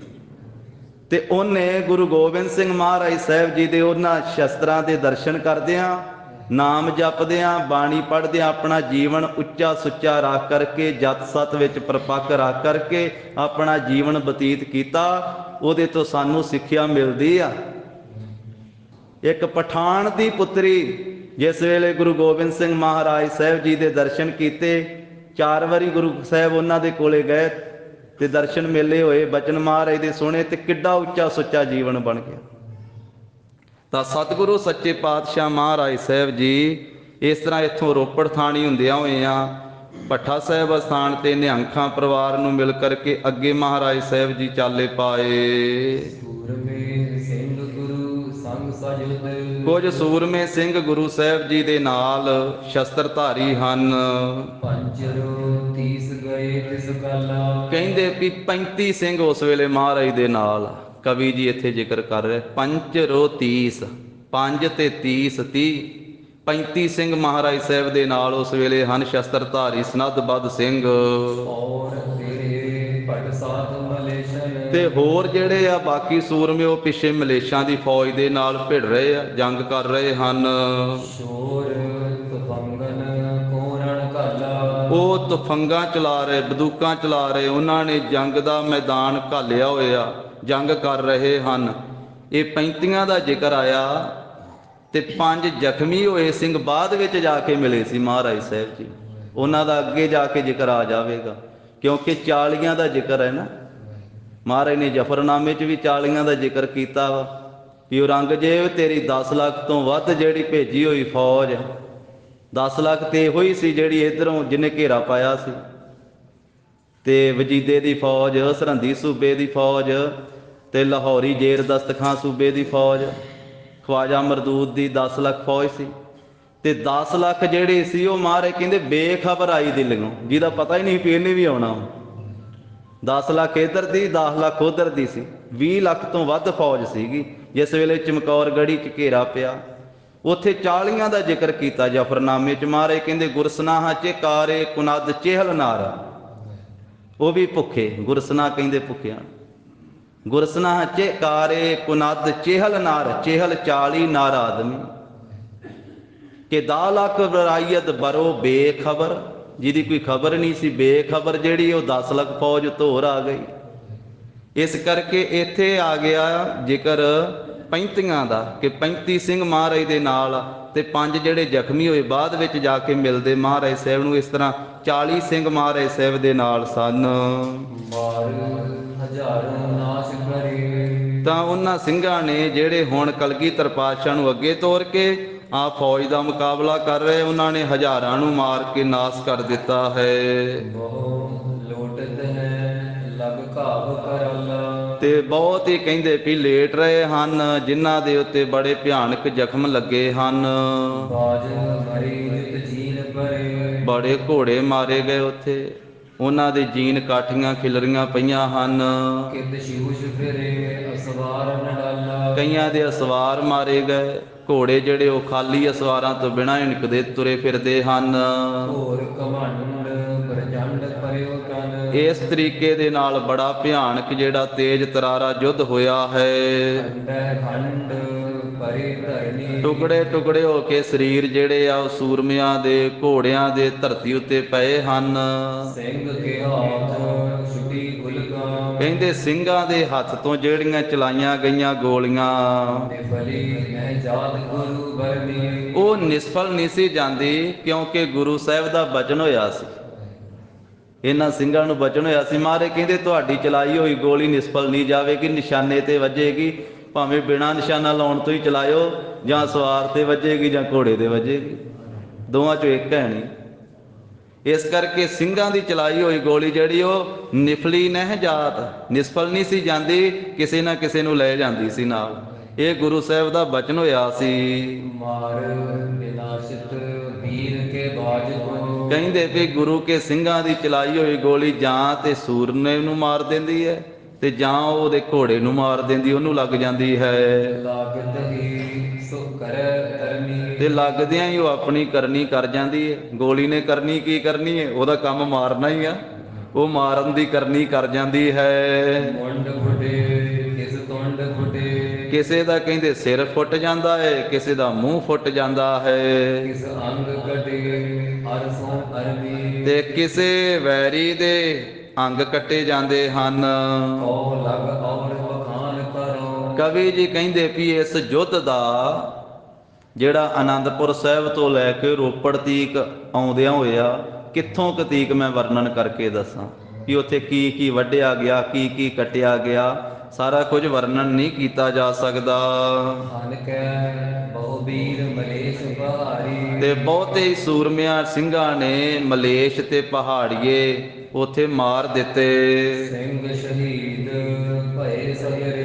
ਇਸ ਤਰ੍ਹਾਂ ਸਾਰੇ ਸਿੰਘ ਜਿਹੜੇ ਸੀ ਨਾ ਮੁਕਾਬਲਾ ਕਰ ਰਹੇ ਇੱਥੇ ਫੌਜ ਦਾ, ਉਹ ਸਾਰੇ ਹੀ ਸ਼ਹੀਦ ਹੋ ਗਏ। ਭਟ ਪੰਚ ਬਚੇ ਤਨ ਹੋਏ ਸਮਾਰੀ। ਉਹਨਾਂ ਚੋਂ 5 ਸੂਰਮੇ ਬਚੇ, ਆ ਗਿਆ ਉਹਨਾਂ 5 ਦਾ ਜ਼ਿਕਰ। ਕਹਿੰਦੇ ਵੀ 5 ਬਚੇ ਸੂਰਮੇ ਸਾਰੇ ਸਿੰਘਾਂ ਚੋਂ, ਤੇ ਉਹ ਵੀ ਤਨ ਹੋਏ ਸੁਮਾਰੀ। ਸੁਮਾਰੀ ਕਹਿੰਦੇ ਜ਼ਖਮੀ ਨੂੰ, ਉਹਨਾਂ ਦੇ ਸਰੀਰ ਵੀ ਜ਼ਖਮੀ ਹੋਏ ਪਏ ਸੀ। ਇਸ ਤਰ੍ਹਾਂ ਇਹ 5 ਜਿਹੜੇ ਜ਼ਖਮੀ ਹੋਏ ਆ, ਇਹ ਫਿਰ ਅੱਗੇ ਜਾ ਕੇ ਮਹਾਰਾਜ ਨੂੰ ਮਿਲਦੇ ਹਨ। ਸੂਰਜ ਗੈਨ ਪ੍ਰਕਾਸ਼ ਭਇਓ ਤਮ। ਤਾਂ ਉਸ ਵੇਲੇ ਸੂਰਜ ਗੈਨ ਪ੍ਰਕਾਸ਼ ਭਇਓ। ਗੈਨ ਕਹੀਏ ਆਕਾਸ਼ ਦੇ ਵਿੱਚ ਸੂਰਜ ਦਾ ਪ੍ਰਕਾਸ਼ ਹੋ ਗਿਆ, ਭਾਵ ਚਾਨਣ ਹੋ ਗਿਆ। ਤਮ ਭਾਜ ਗਇਓ ਜਗ ਪੀ ਉਜਿਆਰੀ। ਹਨੇਰਾ ਭੱਜ ਗਿਆ ਤੇ ਜੱਗ ਵਿੱਚ ਉਜਾਲਾ ਹੋ ਗਿਆ, ਭਾਵ ਦਿਨ ਚੜ ਗਿਆ ਹੈ। ਸ਼ਰੋਣਤ ਚੂਵਤ ਸੋ ਗਮਨੇ ਮਗ। ਤਾਂ ਇਹਨਾਂ 5 ਸਿੰਘਾਂ ਦੇ ਸਰੀਰਾਂ ਵਿੱਚੋਂ ਖੂਨ ਨੁਚੜ ਰਿਹਾ ਹੈ, ਚੋ ਰਿਹਾ ਹੈ ਖੂਨ, ਤੇ ਜ਼ਖਮ ਹੋਏ ਪਏ ਆ, ਫੱਟ ਲੱਗੇ ਪਏ ਆ, ਥਾਂ ਥਾਂ ਤੇ ਸ਼ਸਤਰਾਂ ਦੇ ਵਾਰ ਹੋਏ ਆ। ਇਸ ਕਰਕੇ ਲਹੂ ਵਗ ਰਿਹਾ ਹੈ ਤੇ ਰਸਤੇ ਤੇ ਤੁਰੇ ਜਾ ਰਹੇ ਹਨ। ਖੋਜ ਬਲੇ ਪ੍ਰਭ ਕੀ ਅਸਵਾਰੀ। ਤੇ ਸ੍ਰੀ ਗੁਰੂ ਗੋਬਿੰਦ ਸਿੰਘ ਮਹਾਰਾਜ ਦੀ ਖੋਜ ਕਰਦੇ ਜਾਂਦੇ ਵੀ ਜਿੱਧਰ ਨੂੰ 10ਵੇਂ ਪਾਤਸ਼ਾਹ ਗਏ ਆਪਾਂ ਜਾ ਕੇ ਨਾਲ ਮਿਲਣਾ। ਇਹ ਮੁਕਾਬਲਾ ਕਰਦੇ, ਬਾਕੀ ਸਾਰੇ ਸਿੰਘ ਸ਼ਹੀਦ ਹੋ ਗਏ, 5 ਬਚੇ ਆ ਤੇ ਉਹ ਵੀ ਜ਼ਖਮੀ ਆ। ਤੇ ਉਹ ਹੁਣ ਮਹਾਰਾਜ ਸਾਹਿਬ ਜੀ ਨੂੰ ਵੇਖਦੇ ਜਾਂਦੇ ਆ ਵੀ ਜਿੱਧਰ ਗੁਰੂ ਕੀ ਸਵਾਰੀ ਗਈ ਆਪਾਂ ਨਾਲ ਜਾ ਕੇ ਮਿਲੀਏ। ਇਹ ਫਿਰ ਅੱਗੇ ਜਾ ਕੇ ਇਹਨਾਂ ਦਾ ਮੇਲ ਹੋ ਜਾਂਦਾ ਵਾ, ਚਮਕੌਰ ਮਹਾਰਾਜ ਦੇ ਨਾਲ ਇਕੱਠੇ ਹੀ ਹੁੰਦੇ, ਫਿਰ ਉੱਥੇ ਜਾ ਕੇ ਸ਼ਹੀਦੀਆਂ ਪਾਉਂਦੇ ਹਨ। ਦੋਹਰਾ ਕਈ ਹਜ਼ਾਰਾਂ ਸਤਰ ਕੋ। ਕਈ ਹਜ਼ਾਰਾਂ ਦੁਸ਼ਮਣਾਂ ਨੂੰ ਮਗ ਲਰ ਕੀਨ ਵਿਨਾਸ਼। ਇਸ ਤਰ੍ਹਾਂ ਕਹਿੰਦੇ ਰਸਤੇ ਵਿੱਚ ਲੜ ਕਰਕੇ ਸਿੰਘਾਂ ਨੇ ਖਾਤਮਾ ਕੀਤਾ। ਆਨੰਦਪੁਰ ਰੋਪੜ ਲਗੋ। ਆਨੰਦਪੁਰ ਸਾਹਿਬ ਤੋਂ ਲੈ ਕੇ ਰੋਪੜ ਤੱਕ ਪਰੇ ਪਰੇ ਘਟ ਰਾਸ। ਕਹਿੰਦੇ ਬਹੁਤੇ ਸੂਰਮੇ ਮਰੇ ਪਏ ਹਨ। ਦੇ ਵਿਹੰਗਮ ਆਦ ਗ੍ਰਿਧ। ਹੁਣ ਇੱਥੇ ਕਹਿੰਦੇ ਵੀ ਜਿੰਨੇ ਸੂਰਮੇ ਸ਼ਹੀਦ ਹੋਏ ਪਏ ਆ, ਦੁਸ਼ਮਣ ਦੀ ਫੌਜ ਮਰੀ ਪਈ ਆ, ਤੇ ਇੱਥੇ ਮਾਸਾਹਾਰੀ ਪੰਛੀ ਉਹ ਉੱਡ ਰਹੇ ਆ। ਉੱਡੇ ਬਿਹੰਗਮ ਆਦ ਗ੍ਰਿਧ। ਗ੍ਰਿਧ ਕਹੀਏ ਗਿਲਜਾਂ, ਇੱਲਾਂ ਤੋਂ ਆਦਿਕ ਪੰਛੀ ਉੱਡ ਰਹੇ ਹਨ। ਆਵੇਖ ਖਾਏ ਪਰਮਾਰ। ਮਾਸ ਖਾ ਖਾ ਕੇ ਤੇ ਉਹ ਭਰਮ ਰਹੇ, ਇਧਰ ਉਧਰ ਉਡਾਰੀਆਂ ਮਾਰ ਰਹੇ ਹਨ। 20 ਕੋਸ ਲਗ ਬੀਚ ਮੈਂ। 20 ਕੋਹ ਦਾ ਕਹਿੰਦੇ ਵੀ ਇਹ ਸਫ਼ਰ ਬਣ ਜਾਂਦਾ ਹੈ, ਆਨੰਦਪੁਰ ਸਾਹਿਬ ਤੋਂ ਲੈ ਕੇ ਰੋਪੜ ਤੱਕ 20 ਕੋਹਾਂ ਦੇ ਵਿੱਚ। ਪਲ ਪੱਖੀ ਦਿਖ ਰਾਹੇ। ਤੇ ਮਾਸ ਖਾਣ ਵਾਲੇ ਦਿਸ ਰਹੇ ਆ ਪੰਛੀ, ਇੱਲਾਂ ਆਦਿਕ, ਤੇ ਹੋਰ ਜਿਹੜੇ ਪਸ਼ੂ ਵੀ ਮਾਸਾਹਾਰੀ ਆ, ਇਹ ਗਿੱਦੜ ਤੇ ਕੁੱਕਰ ਆਦਿਕ ਉਹ ਸਾਰੇ ਦੇਖ ਰਹੇ ਹਨ। ਬਾਜੀ ਵੀਰ ਹਜ਼ਾਰ ਹੀ, ਤੇ ਸੂਰਮੇ ਤੇ ਘੋੜੇ ਹਜ਼ਾਰਾਂ ਹੀ, ਜਿਤ ਕਿਤ ਮਰੇ ਦਿਖੰਤ, ਜਿੱਥੇ ਕਿੱਥੇ ਮਰੇ ਹੋਏ ਦਿਸਦੇ। ਹਜ਼ਾਰਾਂ ਸੂਰਮੇ, ਹਜ਼ਾਰਾਂ ਹੀ ਉਹਨਾਂ ਦੇ ਘੋੜੇ, ਉਹ ਵੀ ਉੱਥੇ ਮਰੇ ਪਏ ਜੰਗ ਦੇ ਵਿੱਚ। 20 ਕੋਹਾਂ ਤੀਕ ਲੋਥਾਂ ਦੇ ਸੱਥਰ ਵਿਛੇ ਪਏ, ਤੰਤੇ ਲੱਗੇ ਪਏ। ਆਨੰਦਪੁਰ ਸਾਹਿਬ ਤੋਂ ਲੈ ਕੇ ਰੋਪੜ ਤੱਕ। ਜੰਬਕ ਕੂਕਰ ਕਾਕ ਭਾਗ, ਜੰਬਕ ਨਾਮ ਗਿੱਦੜਾਂ ਦਾ, ਕੁੱਕਰ ਨਾਮ ਕੁੱਤਿਆਂ ਦਾ, ਕਾਕ ਨਾਮ ਕਾਵਾਂ ਦਾ, ਤੇ ਹੋਰ ਪੰਛੀ ਜਿਹੜੇ ਹਨ। ਕੰਕ ਸੁਗੀਦ ਪਰਮੰਤ, ਤਾਂ ਇਹ ਕੰਕ, ਇਹ ਵੀ ਕਾਕ ਤੇ ਕੰਕ, ਇੱਕ ਤੇ ਆ ਜਿਹੜਾ ਕਾਂ ਆਪਣੇ ਤੁਰਿਆ ਫਿਰਦਾ, ਇੱਕ ਥੋੜਾ ਜਿਹਾ ਭੂਰੇ ਜਿਹੇ ਰੰਗ ਦਾ, ਉਹਨਾਂ ਨੂੰ ਪਹਾੜੀ ਕਾਂ ਕਹਿ ਦਿੰਦੇ ਆ। ਉਹ ਪਹਾੜੀ ਕਾਂ ਜੇ ਵੀ ਜਿਹੜੇ ਆ ਉਹ ਵੀ ਉੱਥੇ ਤੁਰੇ ਫਿਰਦੇ ਹਨ। ਤੇ ਗੀਤ ਭਰਮੰਤ, ਗੀਤ ਇੱਲਾਂ ਜਿਹੜੀਆਂ ਉਹ ਭਰਮਦੀਆਂ ਹੁਣ ਨਹੀਂ ਦਿਸਦੀਆਂ ਕਿਸੇ ਪਾਸੇ, ਲਾਗੇ ਹੁੰਦੀਆਂ ਹੈ ਤੋਂ 15-20 ਸਾਲ ਪਹਿਲਾਂ, ਜਿੱਥੇ ਆਹ ਡੋਰੋੜੀ ਹੁੰਦੀ ਸੀ ਮਰੇ ਪਸ਼ੂ, ਤੇ ਉੱਥੇ ਆਕਾਸ਼ ਵਿੱਚ ਤਾਂ ਉੱਡੀਆਂ ਫਿਰਦੀਆਂ ਹੁੰਦੀਆਂ ਸੀ ਉਹ ਲੈਣ ਜੀ ਬਣਾ ਕੇ। ਹੁਣ ਉਹ ਕੋਈ ਦਿਸਦੀਆਂ ਨਹੀਂ, ਪਤਾ ਨਹੀਂ ਉਹ ਮਰ ਖਪ ਗਈਆਂ ਕਿ ਕਿਤੇ ਚਲੇ ਗਈਆਂ। ਉਂਝ ਗੁਰੂ ਗੋਬਿੰਦ ਸਿੰਘ ਮਹਾਰਾਜ ਨੇ ਆਪਣੀ ਬਾਣੀ 'ਚ ਆਖਿਆ ਵੀ ਇੱਕ ਕਾਂ ਤੇ ਇੱਕ ਇੱਲ, ਇਹ ਇੱਕ ਦੇਸ਼ ਤੋਂ ਦੂਜੇ ਦੇਸ਼ ਵੀ ਚਲੇ ਜਾਂਦੇ ਆ। ਵੀ ਇਹਨਾਂ ਜੇ ਕੈਨੇਡਾ ਅਮਰੀਕਾ ਜਾਣਾ ਹੋਵੇ ਤੇ ਚਲੇ ਜਾਂਦੇ, ਇਹਨਾਂ ਨੂੰ ਕਿਹੜਾ ਵੀਜ਼ਾ ਲੈਣਾ ਪੈਣਾ, ਵੀ ਇਹਨਾਂ ਨੂੰ ਪਾਸਪੋਰਟ ਬਣਾਉਣਾ ਪੈਣਾ ਹੈ। ਮਹਾਰਾਜ ਸਾਹਿਬ ਦਾ ਬਚਨ ਆ, ਗੁਰੂ ਗੋਬਿੰਦ ਸਿੰਘ ਸੱਚੇ ਪਾਤਸ਼ਾਹ ਜੀ ਦਾ, ਪਾਹਨ ਅਨੇਕ ਜੁਗ ਏਕ ਠੌਰ ਬਾਸ ਕਰੈ, ਕਾਗ ਔਰ ਚੀਲ ਦੇਸ ਦੇਸ ਵਿਚਰਤ ਹੈ। ਕਾਂ ਅਤੇ ਚੀਲ ਕਹੀਏ ਇੱਲ, ਇਹ ਦੇਸ਼ ਦੇਸ਼ ਵਿੱਚ ਵਿਚਰਦੇ ਆ। ਜੇ ਇਹਨਾਂ ਨੇ ਇੱਕ ਦੇਸ਼ ਤੋਂ ਦੂਜੇ ਦੇਸ਼ 'ਚ ਜਾਣਾ ਹੋਵੇ ਤੇ ਚਲੇ ਜਾਂਦੇ ਆ। ਤੇ ਇਸ ਤਰੀਕੇ ਨਾਲ ਉਹ ਜਿਹੜੀਆਂ ਇੱਲਾਂ ਵਾ ਉਹ ਵੀ ਉੱਥੇ ਭਰਮਦੀਆਂ ਉਡਾਰੀਆਂ ਮਾਰ ਰਹੀਆਂ ਹਨ। ਲਾਖੋਂ ਦਲ ਪਛਜਾਤ ਗੁਰ, ਤੋ ਇਸ ਪ੍ਰਕਾਰ ਲੱਖਾਂ ਹੀ ਫੌਜ ਜਿਹੜੀ ਗੁਰੂ ਸਾਹਿਬ ਦੇ ਪਿੱਛੇ। ਗੁਰ ਮਾਰਤ ਮਰਤੇ ਆਏ, ਤਾਂ ਉਹ ਕਹਿੰਦੇ ਵੀ ਮਹਾਰਾਜ ਸਾਹਿਬ ਜੀ ਨੂੰ ਮਾਰਨ ਦਾ ਯਤਨ ਕਰਦੇ ਸੀ, ਤੇ ਉਹ ਮਰਦੇ ਮਰਦੇ ਪਿੱਛੇ ਕਹਿੰਦੇ ਆਏ ਹਨ। ਤਾਂ ਇਸ ਤਰ੍ਹਾਂ ਗੁਰੂ ਕੇ ਸੂਰਮਿਆਂ ਨੇ ਜੰਗ ਦੇ ਮੈਦਾਨ ਦੇ ਵਿੱਚ ਲੜਨਾ ਕੀਤਾ ਹੈ। ਤੇ ਗੁਰੂ ਸਾਹਿਬ ਦੇ ਸੂਰਮੇ ਵੀ ਕਈ ਸਦਾ ਦੀ ਨੀਂਦੇ ਸੌਂ ਗਏ, ਸ਼ਹੀਦ ਹੋ ਗਏ, ਜਾਣੋ ਕਿ ਉਹ ਸੁੱਤੇ ਪਏ ਹਨ। ਸੁਪਤ ਮਨੋ ਬਹੁ ਥਾਏ, ਗੁਰੂ ਕੇ ਸੂਰਮੇ ਬਹੁਤੇ ਜਿਹੜੇ ਸ਼ਹੀਦ ਹੋਏ ਪਏ, ਮੰਨ ਲਓ ਵੀ ਉਹ ਸੁੱਤੇ ਪਏ ਆ। ਉਂਝ ਮੌਤ ਸਦਾ ਦੀ ਨੀਂਦ ਹੀ ਆ। ਜਿਹੜੀ ਨੀਂਦ ਰੋਜ਼ ਆਉਂਦੀ, ਇਹਨੂੰ ਆਖਿਆ ਵੀ ਇਹ ਛੋਟੀ ਮੌਤ ਆ, ਤੇ ਜਿਹੜੀ ਮੌਤ ਆ ਉਹ ਕਹਿੰਦੇ ਸਦਾ ਦੀ ਨੀਂਦ ਆ। ਤੋ ਗਰੀਬ ਨਵਾਜ ਸਾਹਿਬ ਜੀ ਦੇ ਪਾਵਨ ਇਤਿਹਾਸ ਦੀ ਵਿਚਾਰ ਸਾਂਝੀ ਕਰਦੇ ਹਾਂ। ਹੋਈਆਂ ਭੁੱਲਾਂ ਚੁੱਕਾਂ ਦੀ ਸਤਿਗੁਰੂ ਜੀ ਗੁਰ ਸੰਗਤ ਜੀ ਖਿਮਾ ਦੇਣੀ, ਦੇਹੋ ਸੱਜਣ ਅਸੀਸ ਅੜੀਆਂ, ਜਿਉ ਹੋਵੈ ਸਾਹਿਬ ਸਿਉ ਮੇਲ। ਹੇ ਗੋਬਿੰਦ ਹੇ ਗੋਪਾਲ, ਹੇ ਦਇਆਲ ਲਾਲ, ਪ੍ਰਾਨ ਨਾਥ ਅਨਾਥ ਸਖੇ, ਦੀਨ ਦਰਦ ਨਿਵਾਰ। ਹੇ ਸਮਰੱਥ ਅਗਮ ਪੂਰਨ, ਮੋਹਿ ਮਇਆ ਧਾਰ। ਅੰਧਕੂਪ ਮਹਾ ਭਿਆਨ, ਨਾਨਕ ਪਾਰੇ ਉਤਾਰ। ਆਏ ਪ੍ਰਭ ਸਰਨਾਗਤੀ, ਕਿਰਪਾ ਨਿਧ ਦਇਆਲ। ਏਕ ਅੱਖਰ ਹਰ ਮਨ ਬਸਤ, ਨਾਨਕ ਹੋਤ ਨਿਹਾਲ। ਕਥਾ ਨਿਤਾ ਪ੍ਰਤ ਹੋਤ ਹੈ, ਸੁਨਹੁ ਸਿੰਘ ਸੁਜਾਨ। ਨਾਨਕ ਗੁਰ ਗੋਬਿੰਦ ਸਿੰਘ ਜੀ, ਸਦਾ ਕਰੇ ਕਲਿਆਣ। ਨਾਨਕ ਗੁਰ ਗੋਬਿੰਦ ਸਿੰਘ ਜੀ, ਸਦਾ ਕਰੇ ਕਲਿਆਣ। ਵਾਹਿਗੁਰੂ ਜੀ ਕਾ ਖਾਲਸਾ, ਵਾਹਿਗੁਰੂ ਜੀ ਕੀ ਫਤਿਹ।